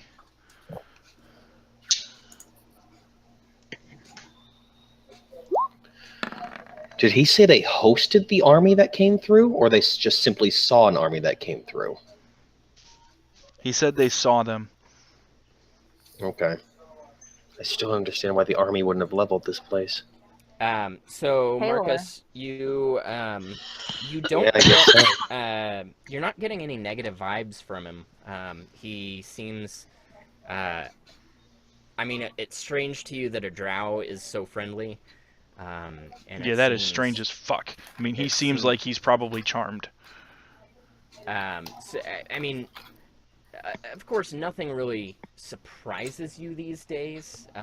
You know, having aligned with the dragon, and all of this business. So Every other time and I'm going, you know, off of canon here, but every other time I've had any interactions with a drow as Marcus, I'm assuming that they were taciturn and business only or completely negative. I mean, I'm sure that they're fine to deal with in the port when you're buying and selling stuff, but it's probably outside of like trading goods and services for money, it's all negative. It's Is he within range? Or did he leave already? He is heading back to the cart and Okay. getting that way. Now, it is very, very odd to see a drow at all. They don't really interact, and honestly, most people, you know, don't even really believe that they're around because they're just not seen. So it is strange to see. Yeah, this is I've only heard about them thanks to living in the forest with elves, and having elven parents. I've never met a drow personally. I mean, if I wasn't from a port, or not from, but if I hadn't spent 10 years in a port, I may not know what they are. Right. Yeah, I don't. Are you just kind of thinking as your character right now, or are you kind of saying some of this out loud as we're grouped up? Now, I'm saying this to you guys grouped up, kind of under my Okay. breath. Well, then I would also kind of nod in agreement with you. It's like I agree. All I've heard about when it comes to the drow are exactly as you said, that normally there's always something off, some sort of other motivation. Those I don't motherfuckers like are him. evil. I don't like him. I don't Me like neither. the fact that he kept trying to get us to go back there. I hope you guys Oh, don't yeah. mind me saying that we need our own camp. No, that's No. No, Better. that definitely makes sense. Sunshine would have gone up a tree had we tried to go into that town. So I I would've- tightened my grip on her tail. No, I'm like cutting off circulation to your arm because my tail is wrapped around you so tight. No, I definitely want to keep us together as much as possible. And he hasn't seen Riley and Gale yet, so he doesn't necessarily need to know how many of us there really are. Right. yeah, Hey, Marcus, maybe you want to send them a message to come back now and Possibly. like quickly and quietly. Okay. how long has it been approximately? Would you say? Have we come up to about 45 minutes between our side stuff and their side stuff? You're probably about half an hour. Give him a few Okay, more cool. minutes. I just wanted- We agreed on 45 minutes. I know this is weird, but it's gonna take some time for Buddy Drow to go drop the Browns off of the Super Bowl and get to Yeah, and they're well hidden thanks to the spells and stuff. That's- So let them take advantage of it. I Yeah. don't know very much about football, but I don't think the Browns are going to the Super Bowl. It's a poop joke. Got it. Okay. All right. So back to the invisible folk. Is that a politically correct term? What? Huh. Where's my X card? What are you putting an X card out for? My poop joke? No. No. Gail, what are we doing? What? What are we doing? I'm still trying to think of what else we could look for to try and learn. Like, I kind of want to. I don't know. Like, if he's that groggy and going back to sleep already, it's like we could probably go in and see if he's got any weapons or other information in this hut, because this is the most different thing we've noticed so far in anything we've looked for. yeah, but like, do we subdue him? I feel like we would have to or should. Does it look like he went back to sleep? Yeah, he's Can we- he's covering back up and trying to go back to sleep. But he's not like conked out yet. No, he actually looks slightly annoyed. We Been could woken up. try going to the other hut. Yeah, one of the other two that haven't fully woken up or anything. Yeah. Yeah, sure. So at the other hut, there is again another person laying in a cot, presumably asleep. And as you're doing this, you hear wheels crunching the gravel right somewhere about here, right before the bridge, right before the creek, heading towards your direction. Oh. I think I want to climb on top of the roof of this one and kind of. Yeah, I'm cool with that. I will also climb up there and hang out. I'm gonna make you roll stealth for that. Okay. Do we have advantage because we're invisible or anything? Yeah, I thought one of these gave us pass without a trace. Is You're plus gonna 10. have- Oh wait, You're gonna have plus That's 10, what but that you're trace is not plus gonna 10. roll with Okay. not gonna roll with advantage because this is more of a sound Okay, sure. than a visual. Okay. so just a plus 10. All right, so you guys both make your way up very nimbly.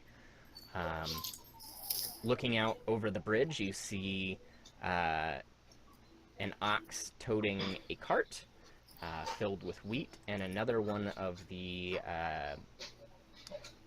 pale blue-skinned elven men heading your direction.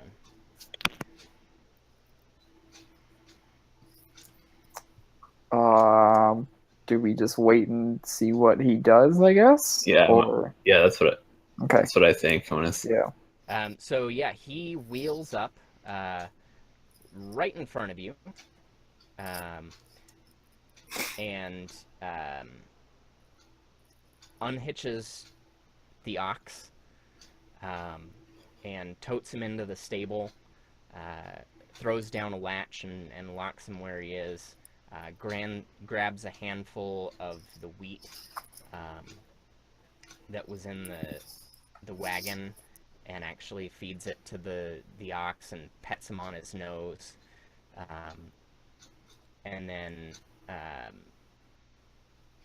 leaves the wagon where it is and heads into the building in which you are standing atop. Rustles around a bit. You hear some clinking and some jumbling of metal and wood. And he emerges back out with some tools in hand, and then heads over towards the main house. Okay. So should we try to sneak into one of these again? Yep. Let's go ahead and do that. Okay. So the one that we were looking at before we had to hide here. Yeah. So you're gonna try and sneak into the other hut with the sleeping person in it? Yes. Yeah, whichever one of the two that where the guy hasn't already kind of woken up. All right. Are you going in through a door or in through a window? Is there an open window? It is not open, but it can be opened.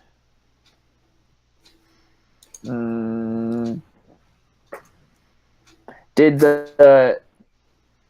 when the guy that just rolled up, when he went into that house, did the door creak at all? Did it make a lot of noise? It did creak. Let's Try try the a window. window. Yeah.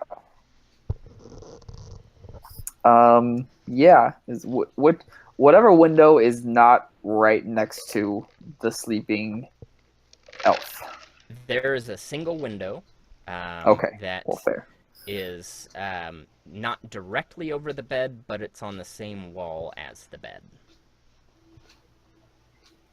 Okay, but there's room to just get onto the floor, right? Like it's not right above the bed. Correct. Okay. All right. I guess just try to slowly open the window. All right, stealth it for me. I guess we have +10. Yeah. Okay. So you shimmy the window open fairly adeptly. It makes a satisfying It's a good window. and as it reaches the apex of its travel, you notice that it does not stay open. You will have to hold it. Ooh. All right, Riley, if you can hold it, I'll slip inside here and check things out. Yep. I'll hold it open for you. All right, Gale, if you are slipping in, go ahead and make a stealth check for me.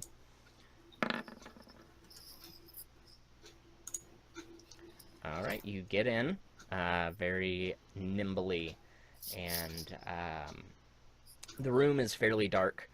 The only light really spilling in is from the single window in which you just crawled through. There is a small,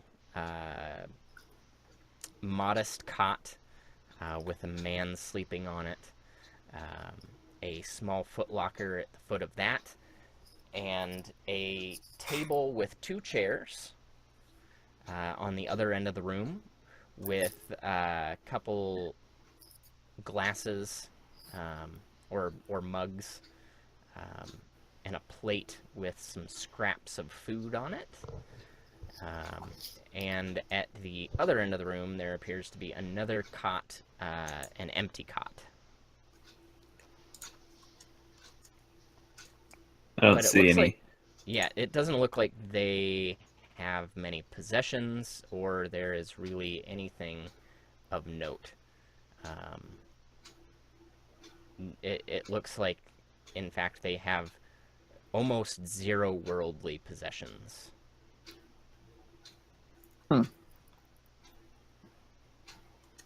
I have an 18-word message that I'd like to send.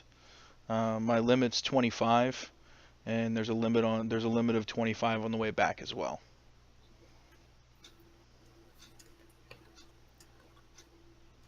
If it's been 45 minutes, even if he's in the middle of the room, I'm going to go ahead and send it. Yep, we are right about 45 minutes. All right. So to Gale, I'm going to send what the fuck is going on? Get back here right now. There is some weird shit headed your way. All right. So there's nothing. I mean, is there anything that is even relatively interesting? Or is it just... the most interesting thing is that these people don't look like they have anything. If you had to guess, you would assume that whoever lived in these were slaves. Gotcha.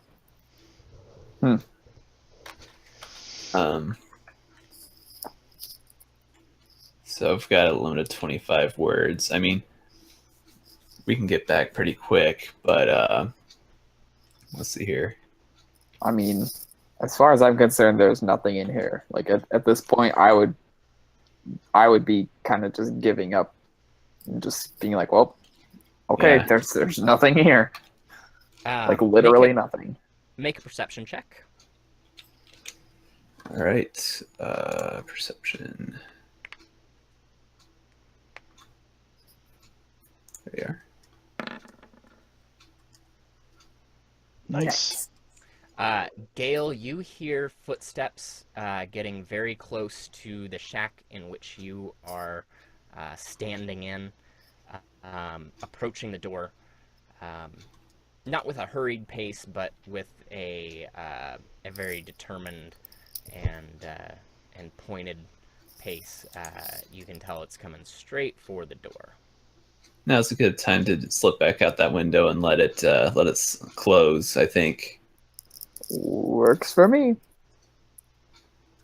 All right, so you slip through the window, making another stealth check. No. Oh. Oh, no. Oh. Oh, No. oh But, no. Oh no. It's still a 17, but it's a crit fail. It's a crit. Oh fail. no! We just Thank God you're One. fast. A one is a Oh, one shit. is a one. Yep, a 1 is a 1 is a 1, even if it's a 17 in this case. So as your foot slips through, the rest of your body gets through the window. But as your foot makes its way through, the door of the shack opens, and at the same time the person walks into the room, your foot catches on the window as it's falling, and the man takes notice that the window is somehow ajar, and he you hear footsteps walk over, and he tries to force the window closed. He doesn't see anything keeping it from closing, so he literally just jams the window down on your foot, and you are now effectively dangling from the window as he is trying to force a jammed window shut. Oh man, so that means unintentionally my response to Marcus's message is only like it's like this growling, like frustrated cat sound that sounds a little bit like the word fuck really like loud in his mind. You guys, Gale and Riley are in trouble. We gotta go. Oh, good, great. Okay. Takath, can you mend that wheel? Yes. Sunshine, Smatters has got to travel as fast as she can to stay with us, because we got to run to go help Gale and Riley. They're in trouble. Okay. Okay. Am I able to like get my focus, or am I kind of just stuck right now? So it's a few seconds that you're stuck as he's just pressing down really hard, and then he lifts up on the window to get some leverage. You tumble out of the window, and then he just slams the window down, and expecting it to give some resistance, he just slams it down onto the base. Now that you've fallen out, and the glass shatters, and you hear, "What in the world?" And the man that was sleeping in the bed has darted up, and Oren, what are you doing? And they start kind of bickering, and the man known as Oren is saying, the window was stuck. I don't know what was going on. I just came here to wake you up. We've got some friends. We're supposed to go help them fix their wagon. Get some clothes on, and we'll head down to the main road. All right. So, as I'm gathering myself, having fallen out of this window, I'm checking. That connection from Marcus's spell? Am I still able to speak to him, or have I used that up? I think you've used it up. Okay. So I whispered to Riley that it's like I wasn't able to get a really meaningful message through to the others, but if these people are headed to the road, maybe we should head back to warn them.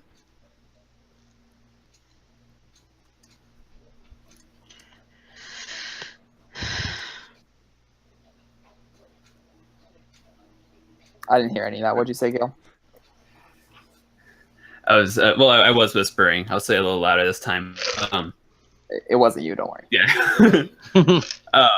I was just like, I'm just letting you know, like, in all the confusion of that terrible leap through the window, I wasn't able to get any sort of meaningful message back to Marcus and the others. So, but since we heard them just say that they're heading toward the road, we should probably see if we can get back first and warn everyone that we're about to have company we may want to hide or something. Oh, great. Yeah, we should. So, All right, so the two men in the shack exit their front door and start making their way across the bridge and down this way. They're walking at a fairly leisurely pace. They have some tools in hand, and the other one has a basket in the other that looks as though it has some foodstuffs in it. So they are walking down that way, presumably down towards your friends. Can you guys just break the wheel again? Do you see them coming? So can we cut across the field here? Try and I mean, we're gonna be running too. Yeah, I mean, you can run across the field. Yeah. And get there significantly before. Okay. I think so, that's. Yeah, as you are making your way down here, Marcus and Dekoth and Lyra, Sunshine, describe to me what you guys are doing. So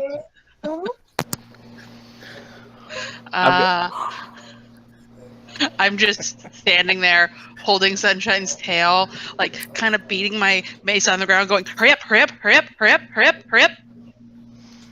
I've got my I've pan mended the flute wheel by out. this point. Yeah, I've got my pain flute out. I'm sort of looking at my hands, like taking deep breaths, preparing myself for battle. Like I've got my longbow strung, but it's like over my back, and I'm getting ready for a fight. Are you guys like on the move? No, We're mending No. the wheel, right? we are. That should be good to go at this point. So now Yeah, it's a matter I mean, of do we. the That'll be wheel- fun to explain when they get here. So yeah, we the are. wheel is mended. We're moving the way that once the wheel's mended, we're moving the way that that we thought they were gonna go Which was So towards the you towards can the either main head house. towards the main house on the main road, or you can cut into this secondary road that way. I think we should go towards the main house, Which road? the main road. Okay. Okay. All right, so you guys are on the move this way, while Riley and Gale are on the move this way, while the the two Well, it's day. They should see us easily. It's okay. Drow men are making their way down a secondary road Oh across the my bridge. god. Splitting the party is neat. I hate this stupid game. Wait, is it day? Isn't it like dusk? Yeah, it's the middle of the day. Oh, I thought it was like Bright later. sunlight. Well, it's So- late, but the sun never goes down. Yeah, Oh, so that's right. technically it would be, I mean, it's really about 8 o'clock at night, but the sun is still high in the sky. Okay, Um, this is so, crazy. this This is going all late. of this is going on. You've got two invisible people running across a wheat field. You've got the horse wagon and 4 others hurrying down the main road. A pile of dust, or a cloud of dust trailing behind them, and then 2 kindly slave men walking down towards where they thought a broken down wagon was. Kindly my ass. I feel like they're slaves. We shouldn't hate them just because of that. Well, we don't know they're slaves. Yeah, And I you don't- guys don't necessarily know they're slaves. No, nothing. You don't know that they're bad either. We don't know any. Well, Yeah, I worry in the back of my mind this is going to go to the lowest common denominator, and we're going to end up like murdering a town of good people. fucking And murder. suddenly Mike's like, all Set of 'em you on are now fire. considered evil. You just have to join that army of 500. Burn on fire. Burn the whole place down. I mean, in Fuck my it, just defense, burn the whole place down. Fuck it. I sent Gale an urgent message saying, "Get the fuck back here," and all I heard was, It would all make "Ah, sense garble, in the garble, current fuck!" situation, Yeah. Right? I am concerned for the well-being of my friends. No, yeah, we gotta haul ass. And we're That's and I'm concerned about the same thing because it's like, well, they might that we didn't even tell them about the drow, so they don't have any idea that these people are heading their way. But they can, like Gale and Riley can see us, right? They can see that we're moving. Yeah, we so, captured them, yeah. So you guys can't see Gale and Riley, but Gale and Riley can definitely see you guys booking it down the Heroes Road. So presumably they're gonna meet up with you. Yeah. So by the time you guys meet, you are probably just about halfway towards the main house, and the elven men are only a few feet down, about here, and slowly making their way down this way. Although they have taken note of the dust cloud that is puffing up from the road. We're so screwed. How far? So where are Gale and I? You guys are all So here. we're all together now Yeah, here. you're all together now. Oh, okay. Are they uninvisible? You can dismiss it as an action, or as a bonus action if you want. Yeah, I'd say when we're back because we need to. Well, we can still talk to you even though we're invisible. You will I mean- freak me the fuck out. I'll have Saturn. Thank you. I mean, I would guess that we would announce ourselves like as we're coming up, not just like when we're suddenly right the fuck next to you. I mean, that's fair. Yes. Fellas, what happened? Gale, are you okay? I'm a lady. Sorry. Fellas is a A general lady. term. Goddamn right I am. Pretty lady. Pretty demon lady.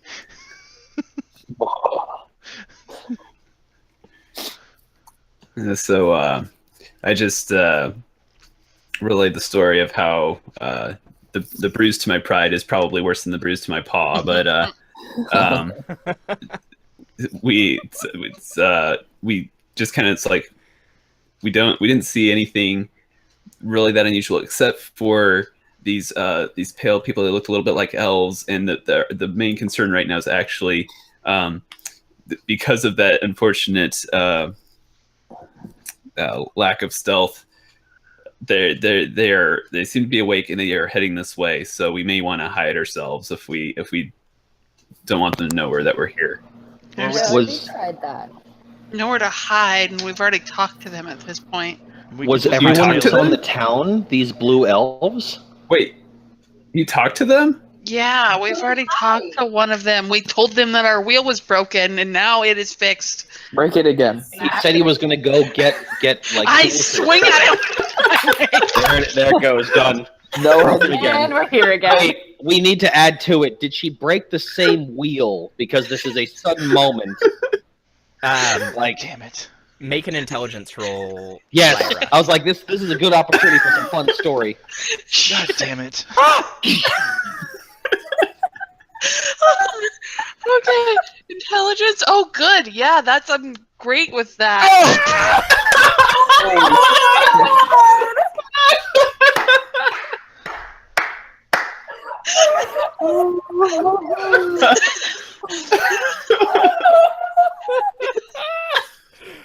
Okay, critical fail. Not only do you break the wrong wheel, Shit. but you break it beyond repair. Oh, fuck. You actually like you crack the hub.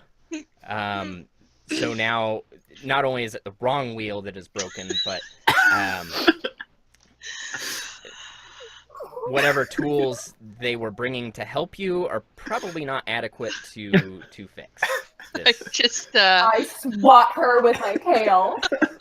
I just. Oh yes. What are you doing? He said to break the wheel again. Decent, you'll notice. What?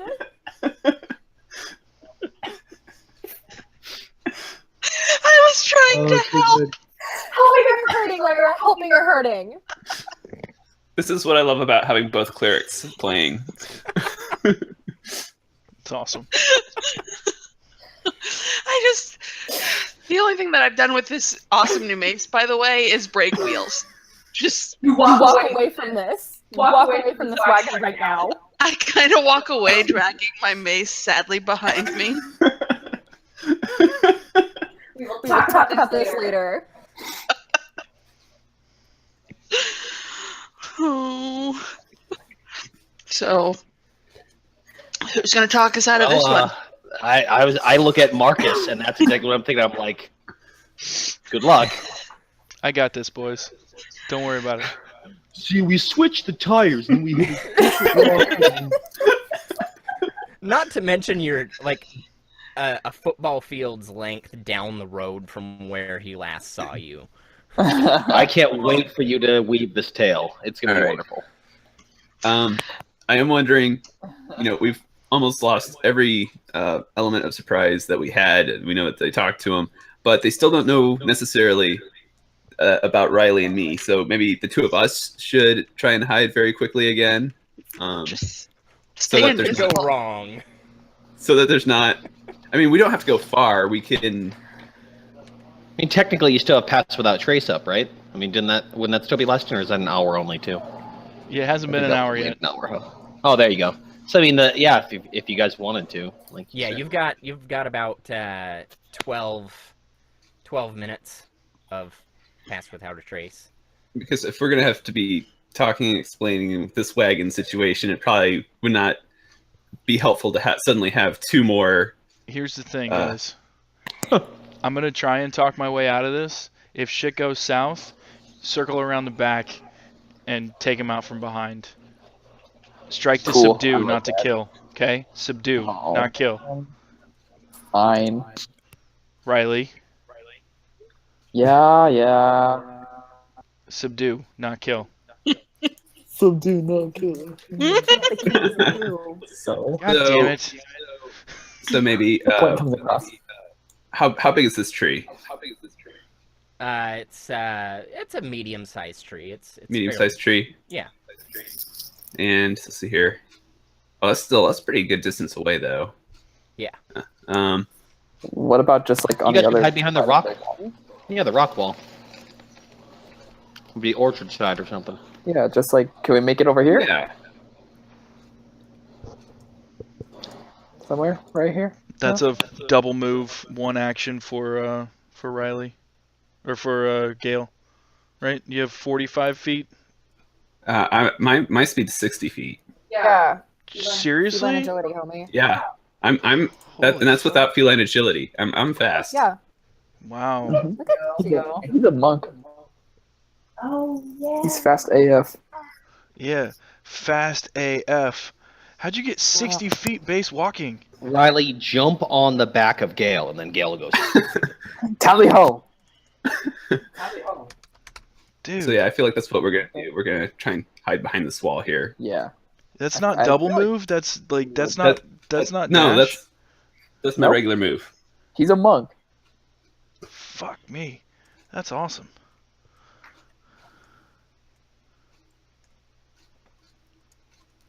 All right, so the green flag is us. Yep.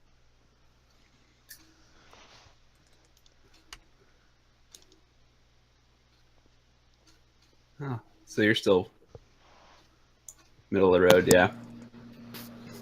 Okay. Yeah, you can go like 100 feet. You guys will be able to get there in time. Yeah, but if you Yeah. hide on Well- that side of the wall, they're gonna see you. I mean, they're coming from over here. What if we go to the like Oh, Go this to side? orchard side. Yeah, Oh. that would, That's a big ass Drowman. Fucking terrifying. I mean, he's like 100 feet tall. What the Ah! fuck? Yeah, what if Kush, kush, kush. that's a good point. That's a good point. We should probably hide behind this wall over what is here. this fucking Attack on Titans? Yeah, it's Titanfall. Kaboom, Drow Titan.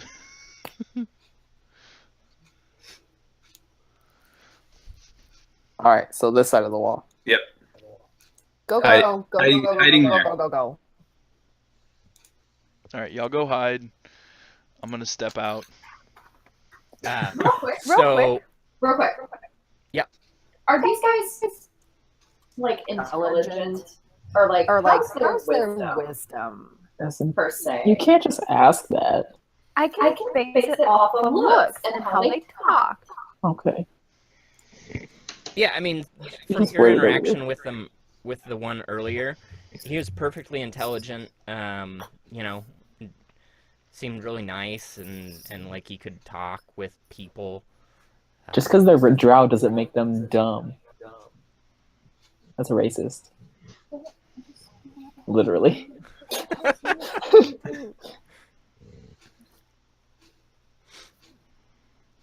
So the one that was talking to you earlier stops right between the trees where the side road meets the main road, and he stops and rubs his head for a moment, looking down where you were, and then looks down where you are, and then looks back down where you were. I'm gonna And- raise my hand and kind of wave at him and, And signal you him, see him- like flag him towards us. You see him whisper something to his companion, and he waves at you, kind of meagerly, with a bit of confusion, but starts walking your way. Just tell them we got a shitty wagon. Around us. Yeah, you're not even here, bruh. And Do you he even walks charisma? up- I'm aware.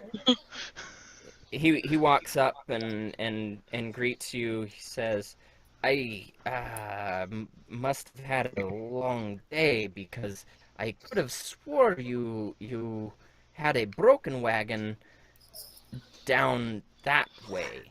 We did have a broken wagon down that way. You're okay. You're not imagining things. And he looks at the wagon, and he looks at the tools in his hand, and he says, "I came expecting to fix a broken spoke, not a shattered hub." Well, It's been sort of a traumatic few minutes, and I walk him around the front, and I show him Smatters, and I'm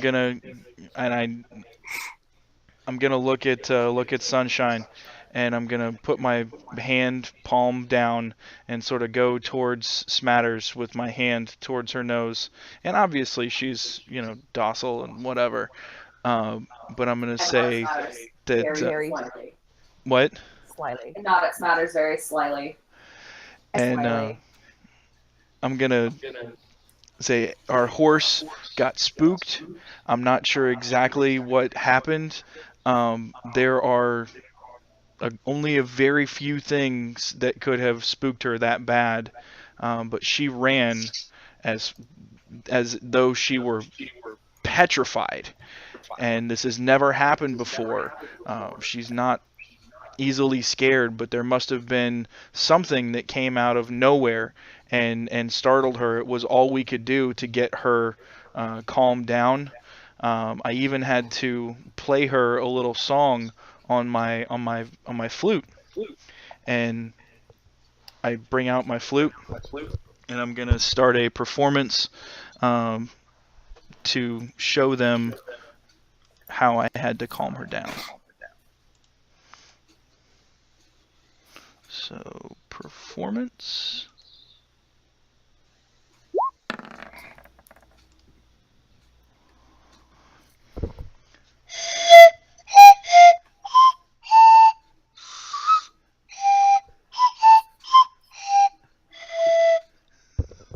And she normally is very easily, directed.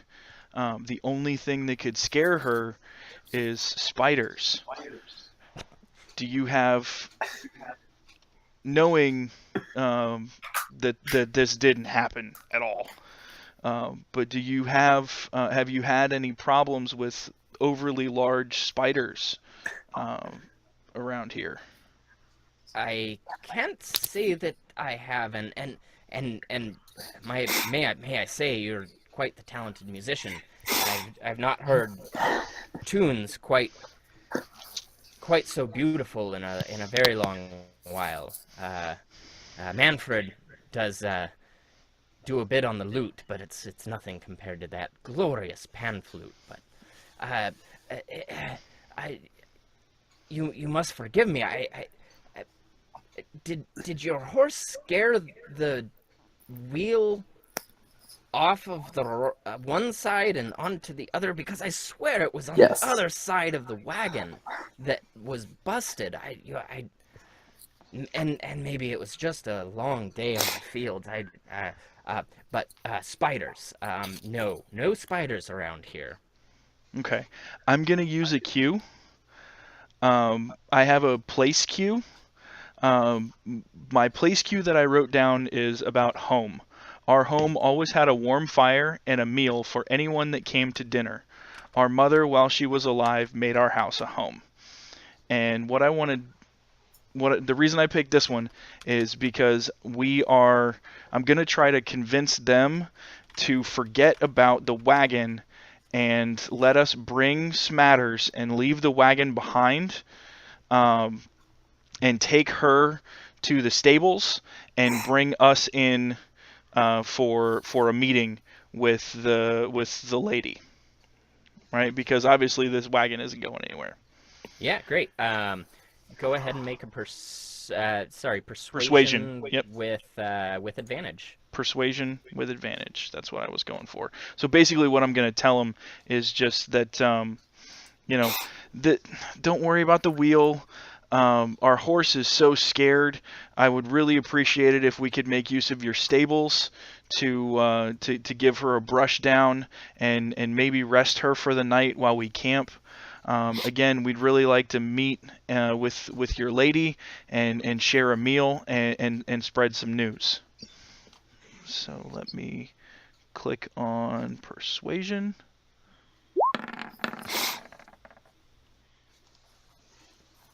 $17. He sighs and he looks over his shoulder at his companion, and they both nod at each other, and They pause for a second, and the one that's been speaking with you says, "You're right. Your horse looks mighty traumatized, and we have an empty stable that'd be perfect for her. Just unhitch her and follow us. Grab what you need, and I'm sure Lady Arietta will be more than happy to make this night as comfortable as it can be for you." I'm gonna go over to Sunshine, and as best I can, knowing that they have probably some sort of enhanced hearing, and say to her as softly as I possibly can, "Keeps matters cool. We're gonna have to stick together, but she's probably gonna have to stay in the stables alone."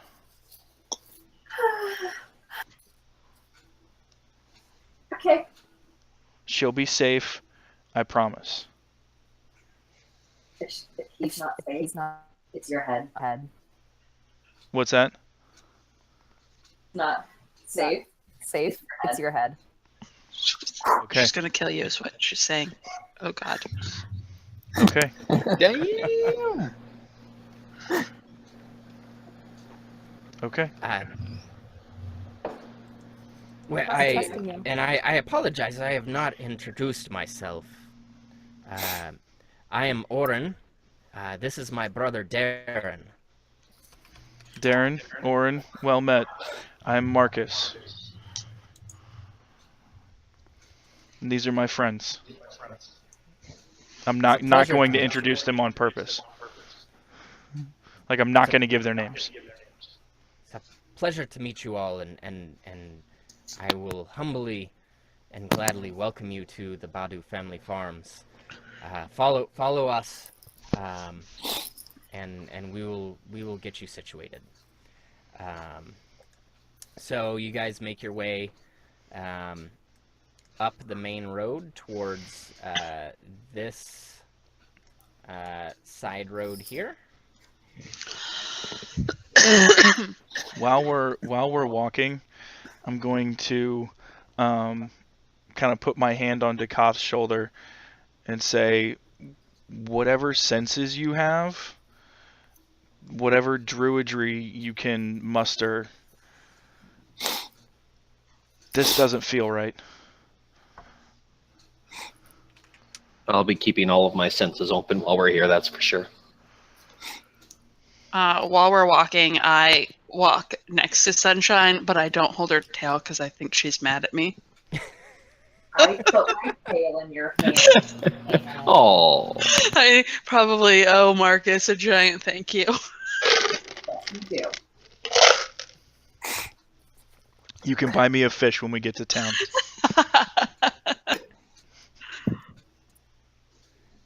I fucking hate fish. So, as you approach the village, you see some children pouring out of the main building.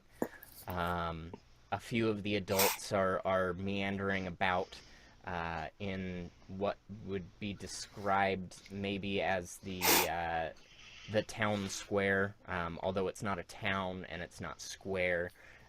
It's really just the main outdoor gathering place. There's a large well, a few benches, and they are gathering wood, putting it into a fire pit, and starting a fire. You're all approaching, and the adults take notice. The children seem to not really care. They are heading back down towards the pond, and they're grabbing their wooden weapons and starting to clank against each other. Oren says, "Please come into the gathering place, and I will bring Lady Badu out to meet you, and my brother Darren will take your fine steed and stable him for the evening." It would probably be best if my friend Sunshine stayed with her until she is safely stabled. I totally understand. Please, whoever wishes to join on the way to the stable may, and the rest of you, please wait for the lady of the family, and we'll get Someone this. should go with Sunshine.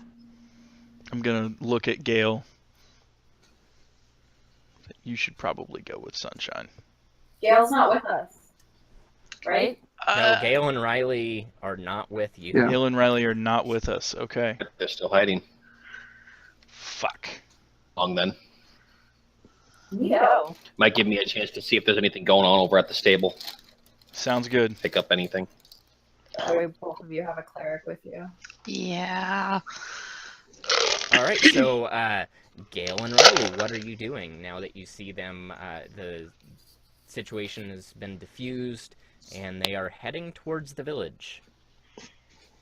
Do we want to like let them get ahead of ways and then come into the village and be like, "Oh, we were way behind the rest of our group because we got lost, and now we found them! Yay!" Or not? I'm cool with actually kind of staying hidden, but I don't want to stay where I am. It's like I want to kind of follow along behind. Yeah. I don't want them to get too far away from me. I want to be able to get to them real quick if I need to. But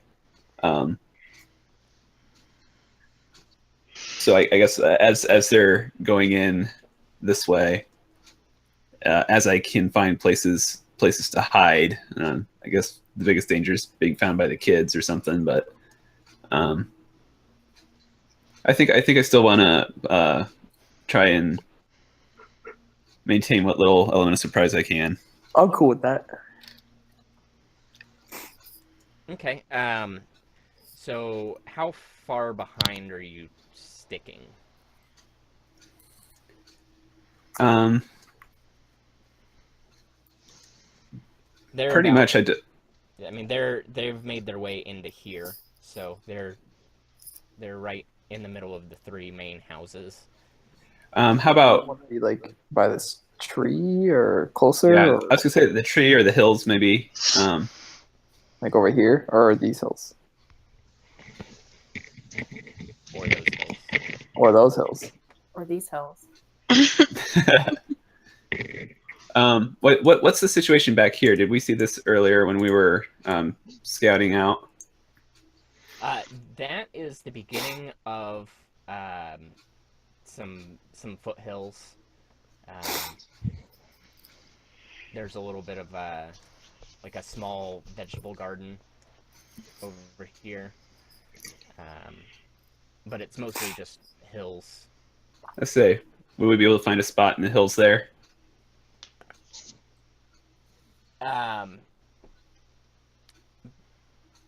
If you're gonna go there, it would have to be pretty far back, because there's a lot of movement in that area. People gathering wood from piles and moving about. So maybe just this point here would be better. Okay.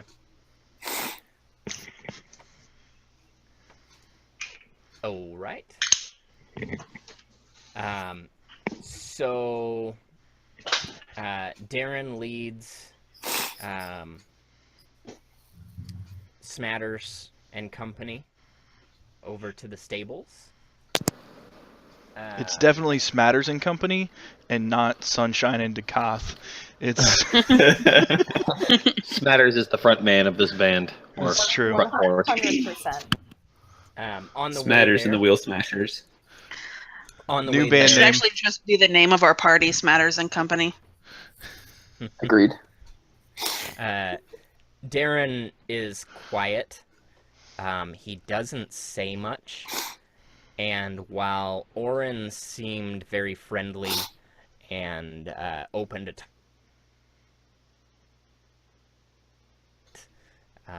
very quiet, very reserved. Doesn't really make eye contact and just leads Smatters towards the barn and more or less ignores Sunshine and Takoff.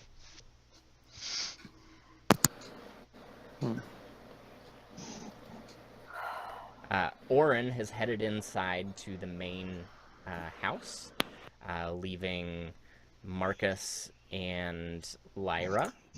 The adults that are moving around in the main gathering area have taken note of you, but have not really approached or anything. They are busy at work, and the fact that there are visitors doesn't seem too new to them. I'm going to make sure that my weapons are away and that my flute is out and that I appear as non-threatening as possible. Tell her to put her mace away. I'm just gonna not touch that for a while and literally just stare, like constantly glance at Marcus. Like, am I doing the right thing? Have I fucked up yet? So I'm going to notice that Lyra is obviously nervous. I'm gonna just kind of reach out to her, pat her on the hand. Hey, don't worry, I got this. And I'm going to give her a bardic inspiration.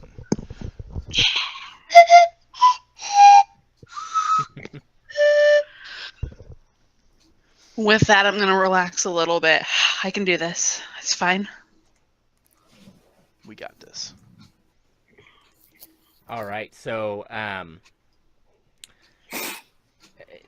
one of the men, he's a big brawny dude with a big bushy beard,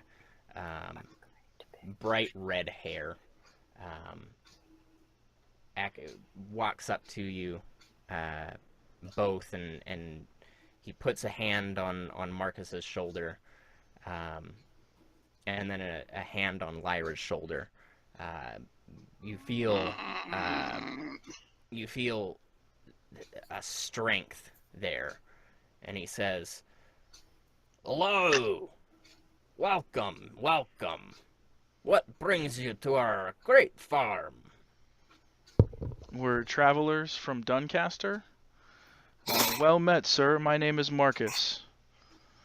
We're on our way to Windermere. Marcus. Windermere, the great city. Yes. Are you from Doncaster? Originally, yes, but I've spent a lot of time away. Oh, well, welcome to our farm. If you'll excuse me, I must get back to building our bonfire. We're going to have a party. Or we just had our farm blessed by a wonderful man, high priest of the House Paylor. And we are going to celebrate our wonderful bounty. He reaches down to his side and grabs a canteen and hands it over to Lyra. You look like you could take a load off. Here, have some of this. I'm gonna ask him, sir, did the High Priest of Paylor give you his name? I'd love to play a song for you on my flute at the bonfire this evening. He's the great man. He's a great family friend of ours. Dilray Partheny. Yeah, okay. He is the head priest of the Egrendon Church, and he makes a yearly pilgrimage, and always stops at our farm and gives a blessing. And well, it's just that day. It's a wonderful day for us. Father Partheny. Do I have any idea who that is? Can I do a religion check or something? This is weird. Yeah, sure, you can do a religion check. Okay, good. Roll better. Roll better. Got it. Got it. Oh, not much better, but okay. You have heard of Not a one. That's good. Father Partheny. He's pretty well known as the head priest of the Egerndon Temple. It is one of the larger temples in Auchendale, seconded only really to Windermere. And he has a decent reputation, and he is a very pious man. Okay. As I'm racking my brain for that information, I'm sort of like sniffing whatever drink he just gave me and then cautiously sipping it. You are tasting what is very clearly Forlothan Fey wine. Wow.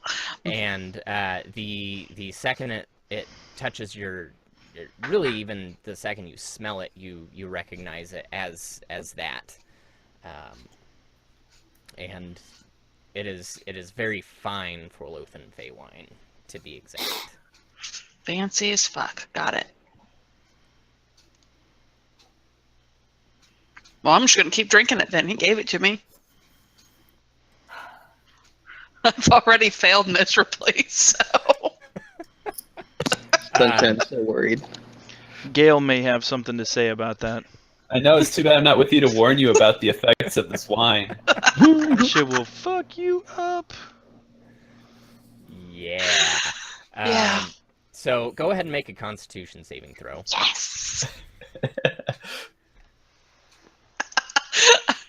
Here's where the one needs to happen, and you're just oh, damn. I'm not a lightweight. It tastes wonderful, and you are feeling wonderful. I grew up in a brothel, bitches. There's like a buzz about your body, and you're feeling almost high. Not really drunk. You're like high, almost on stimulants. Nice. I could do anything. No, I break a wagon wheel. What is he doing?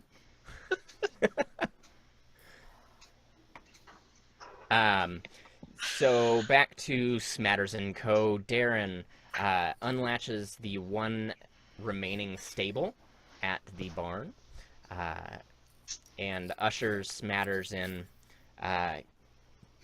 gives him a little pat on the snoot, and turns to Sunshine and Daka and says, "Your horse will be well taken care of.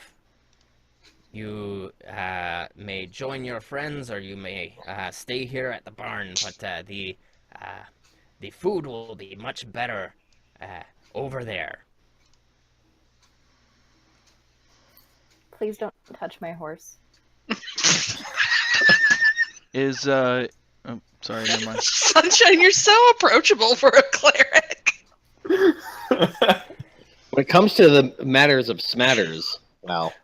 When it comes to that, it's she seems to go full blown like. The only thing she said this whole time out loud is, "Please don't touch my horse." Darren, I'll kind of throw my hand out, kind of like, I apologize. But she's very close to this horse, so we would like to be sure the utmost care is taken. So, and I look back towards Sunshine, assuming this will be the case. So we're gonna stay with Smatters, seeing how she reacts to that. I lean in, very close to you, and I say, Marcus didn't really want us to separate.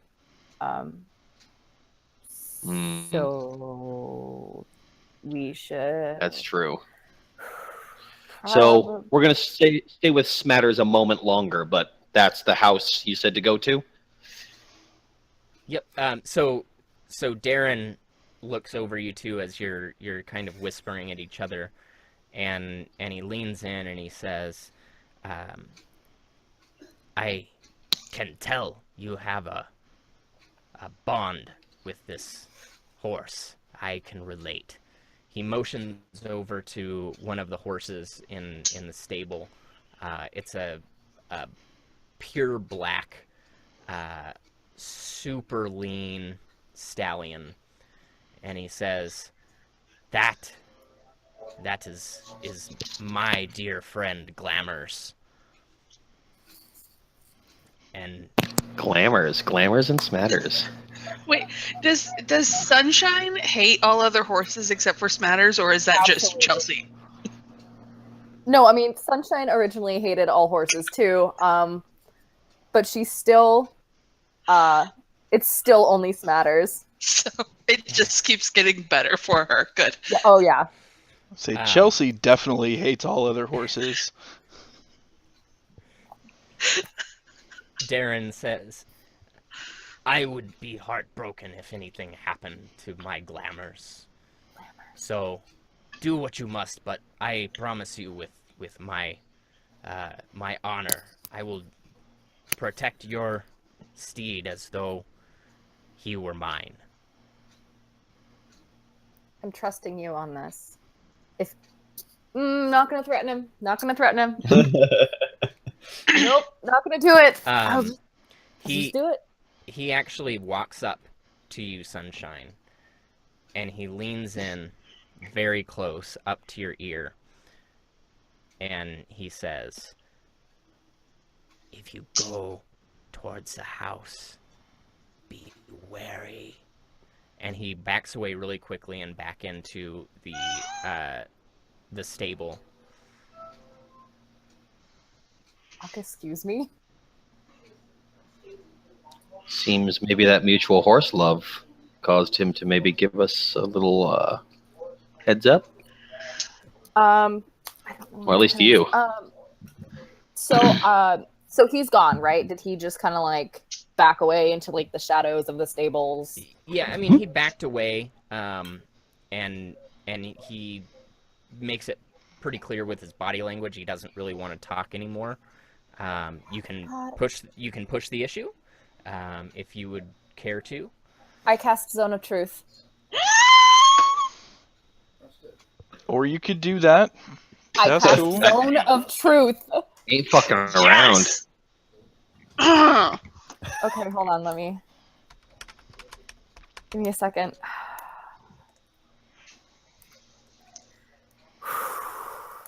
Welcome to the no spin zone, motherfuckers.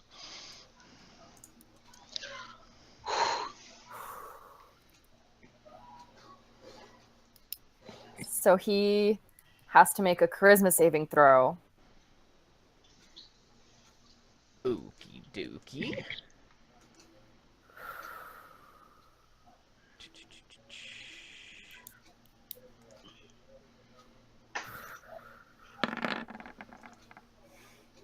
Fuck. An 18. That's not good.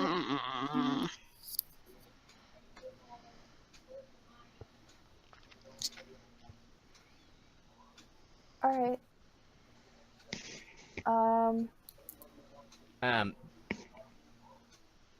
But I mean, he's not necessarily resisting anything, so is there something you wanted to ask him?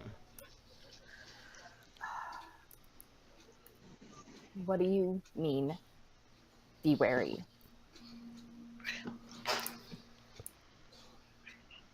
I walk up close to him, within like a reasonable distance, but only so him and I can hear it. Dukoff can't hear anything. The pale skins.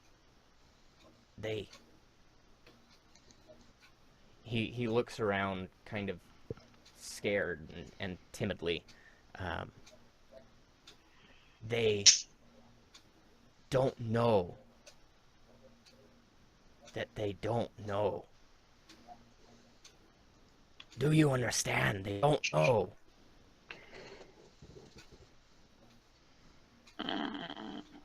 They don't know what's going on, like with the world.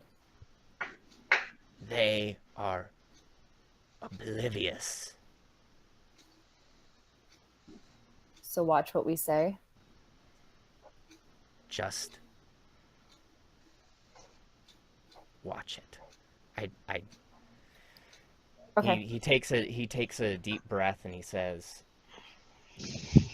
"We have been slaves to this family for as long as I can remember. And they have been a good family. Too good. They are eerily good. I can't explain it, but I do know that whatever blesses this land is not as pure as it seems. Okay. And they don't understand. They don't know.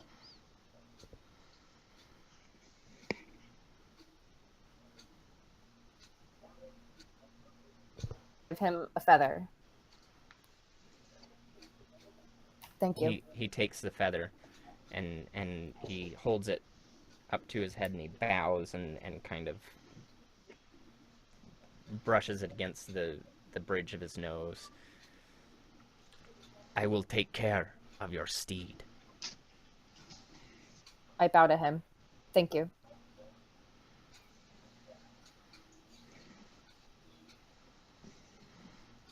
So he heads over towards the large black stallion Glamours and starts to stroke his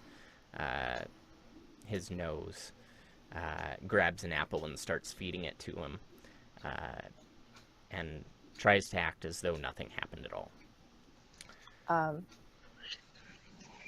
I go back to Dakoth and I'm like, we gotta go. I give Smatters a little smooch and then I'm like, we gotta go. And one moment you were ready to kill that guy, and He said to be wary. These people don't know. They don't know what.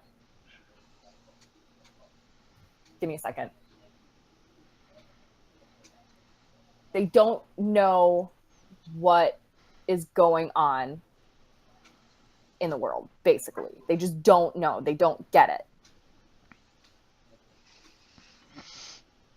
So we gotta go and we have to make sure everyone's on their game.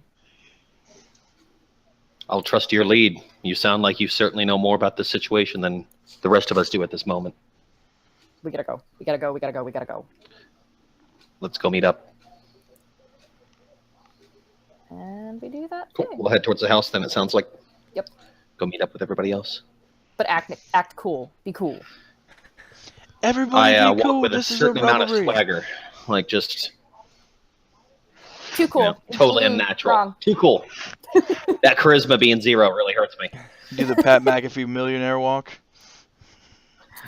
I find a cane and I'm twirling it. It's like, what the fuck? Where did this Where cane that come top from? hat to cup? Jeez. So back at the main gathering place, Marcus and Lyra are waiting around, and you guys notice the door of the main house open up, and the outline of an elderly woman kind of shuffles out. Her silhouette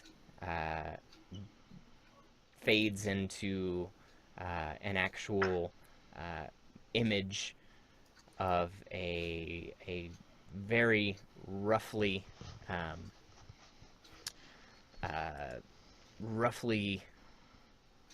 wrinkled woman.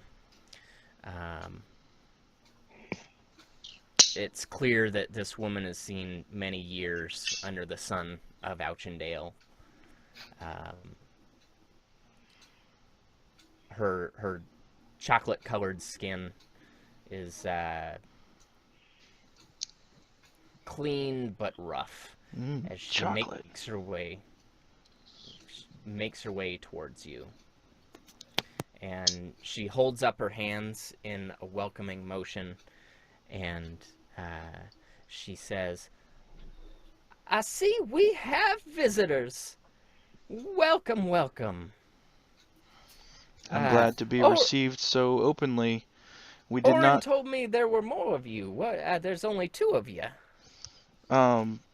Two of my friends went with our horse.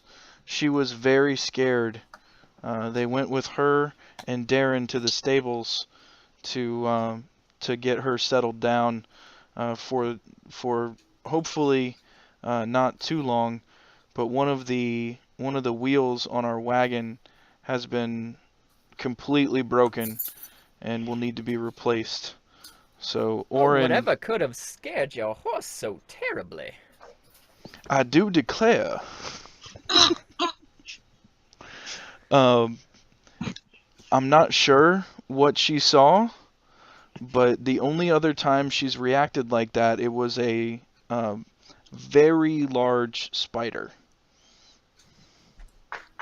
Well, I don't know anything about spiders, but I do know that our men, our workers, can get your wagon working just as good as it was before, but not before you have a nice warm meal. It's not often we get travelers like you.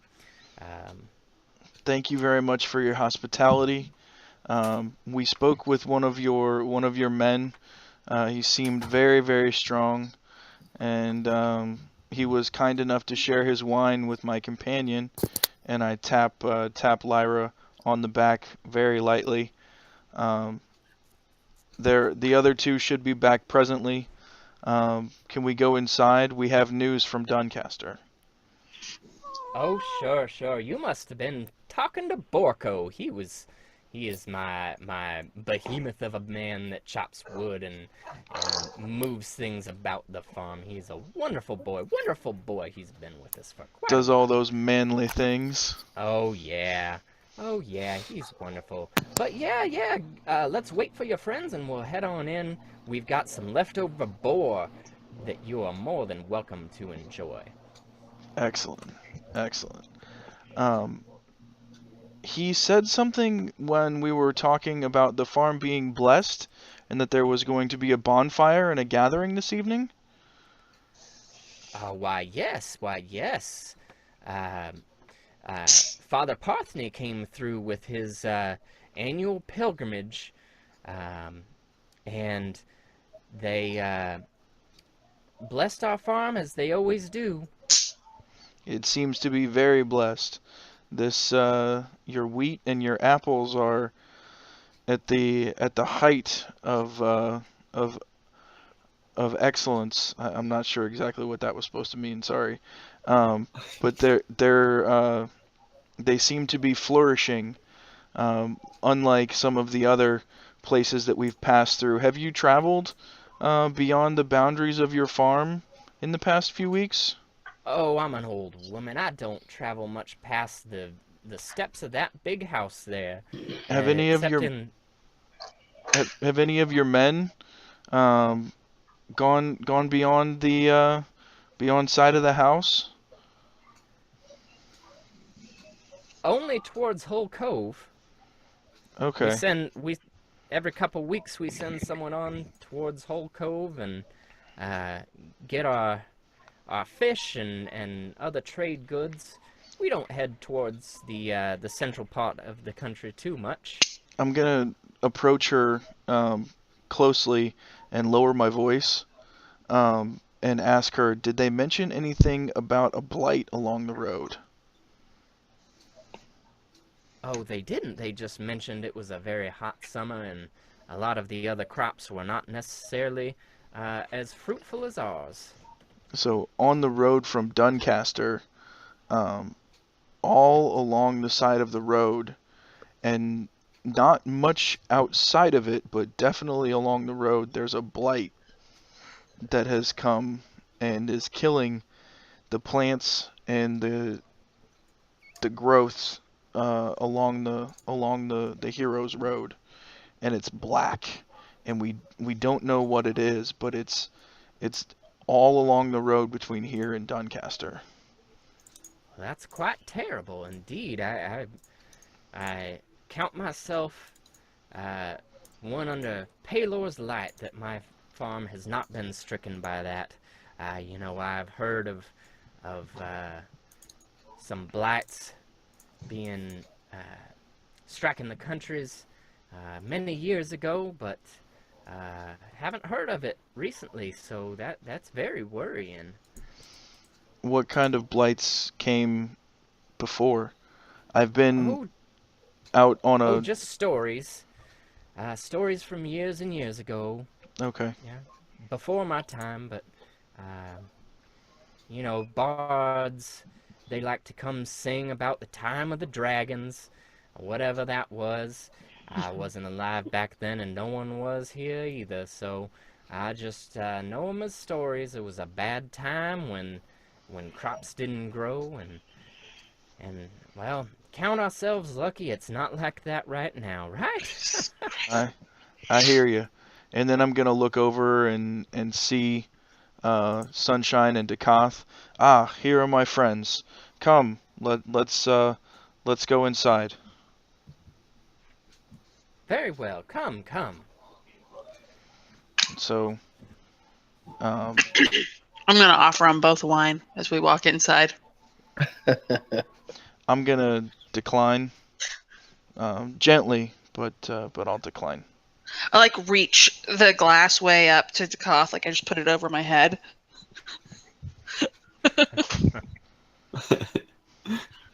Nice.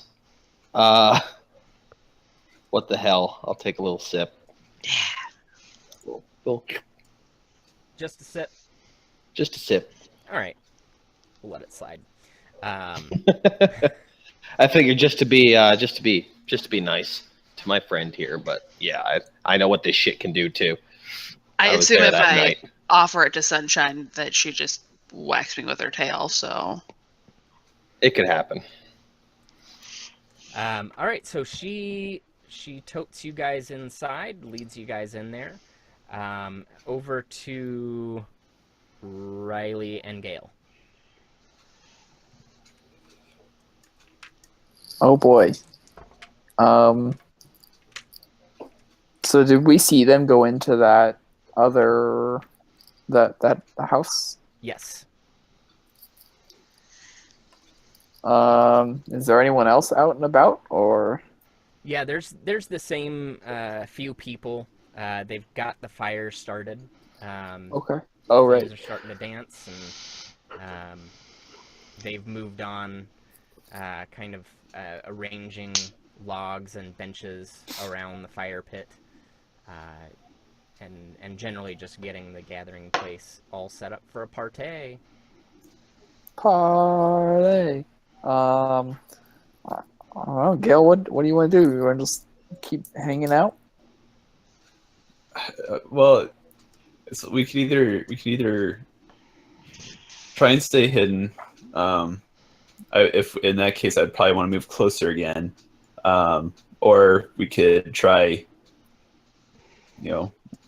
faking it and be like, "Oh, we just arrived here. Yeah. What's going on?" Or we could split it. You could do that, and then I could try hiding up on the roof of one of these houses again. I mean, I don't know. I feel like hiding out isn't really doing much for us.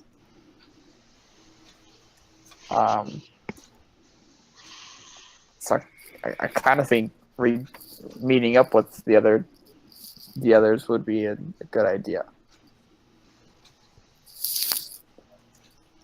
All right. Well, it is in my nature. They've been out of sight. We've been far away from them for quite a while, and I am concerned about if they're doing okay or not. So I'm probably ready to take that risk. And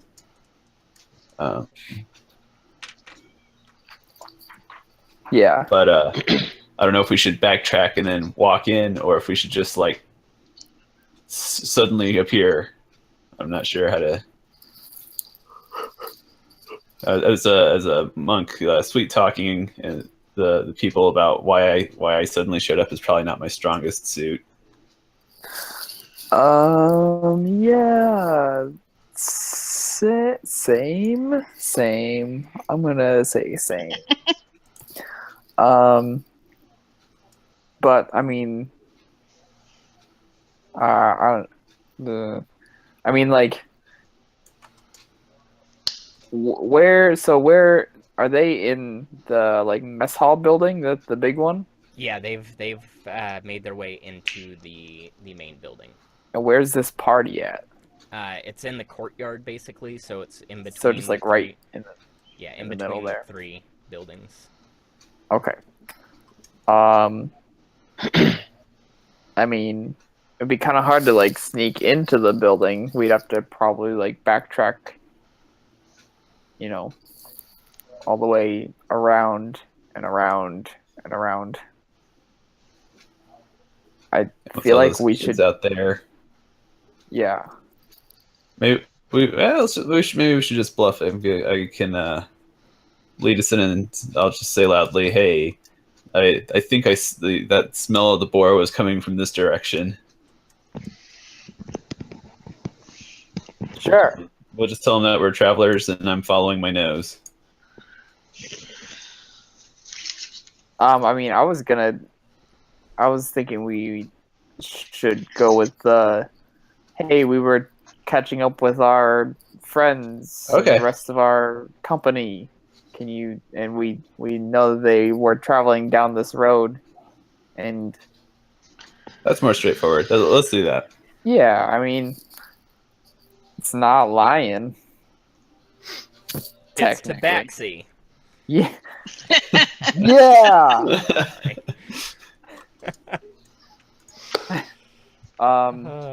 Yeah. So I guess I mean, like, probably backtrack a little bit, just like back onto the road, and then kind of just sort of stroll into town a little bit. Yeah, so you stroll Yeah. in, and the red-bearded man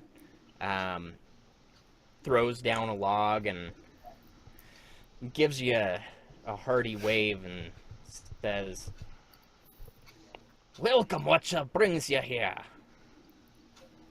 Hello. Yeah, we were a little bit behind a group of friends of ours, and we it seems like they probably came this way into your lovely little village. Oh, We the were tree wondering if man, you. the cat, and the elves. Yeah. Yeah, exactly. Could you point us in their direction so we can meet up with them again? Yeah, follow me. They're in the main building. My name's Porco. What's your name? Hi, Borko. My name is Riley. Riley, pleased to meet you. Come on in. And he leads you to the main building, knocks on the door a little bit. The rest of the party's just kind of getting settled in there with Miss Arietta. And Borko says, "You got some stragglers coming in here." And Arietta turns and says, "Come on in." Are both of them there? Or is it just Riley? We're both there. Cool. Come on in, guys. This is Lady Arietta Bardu.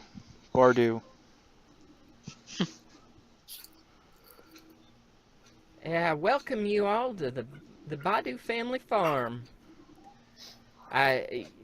Now you handsome one, you there. You told me that you had something to tell me about Doncaster? Yes, ma'am. You said that you had a priest come through here, Father Parthney? Parthney, yeah. And he's old family friend of mine. Yeah. He's a priest of the House of Pelor? He is indeed. Based Borko out of mentioned Egrindon. that. Okay, Yeah. he's from Egrindon. Okay. Well, did he mention anything about the Order of Pelor in Doncaster while he was here? He didn't. No, he did not. Well, Doncaster is gone. Are Excuse me? Sorry, are Sunshine and Dekoth with us? Yes. Okay. Doncaster gone? It burned. Like, that's awful. What happened? We don't know. We were out on a quest, and we returned to find the city in flames. And one of the priests of the House of Palor had accused us of burning down the city, but he proved himself to be no true priest. He turned into a demon and attacked us in the town square. So just to clarify there, he was not a priest of Palor. He was the head of the town guard, Oh, I'm sorry. Warder Haley. Yeah, he was the yeah. So, but he was saying no. Okay, yeah. So one of the town guards was saying awful things about the House of Palor, but he proved to be not a man of faith, and turned himself into a demon. Demon? Yes, we were barely able to escape with our lives. Oh my! I'm so glad you made it out of there. What of Brumblemaw? Marcus knows, but I don't remember. I believe he was killed. He was killed. Yeah. Brumblemaw as well. And I'm gonna just put my head down and look at the floor of the house. And Brumblemaw didn't make it. Sunshine also puts her head down. Who did this? I do not understand. That's why we're on the road. We're traveling to Windermere to find out what we can and meet up with a few people to try and find out what happened. Well, Crap.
Sorry, guys.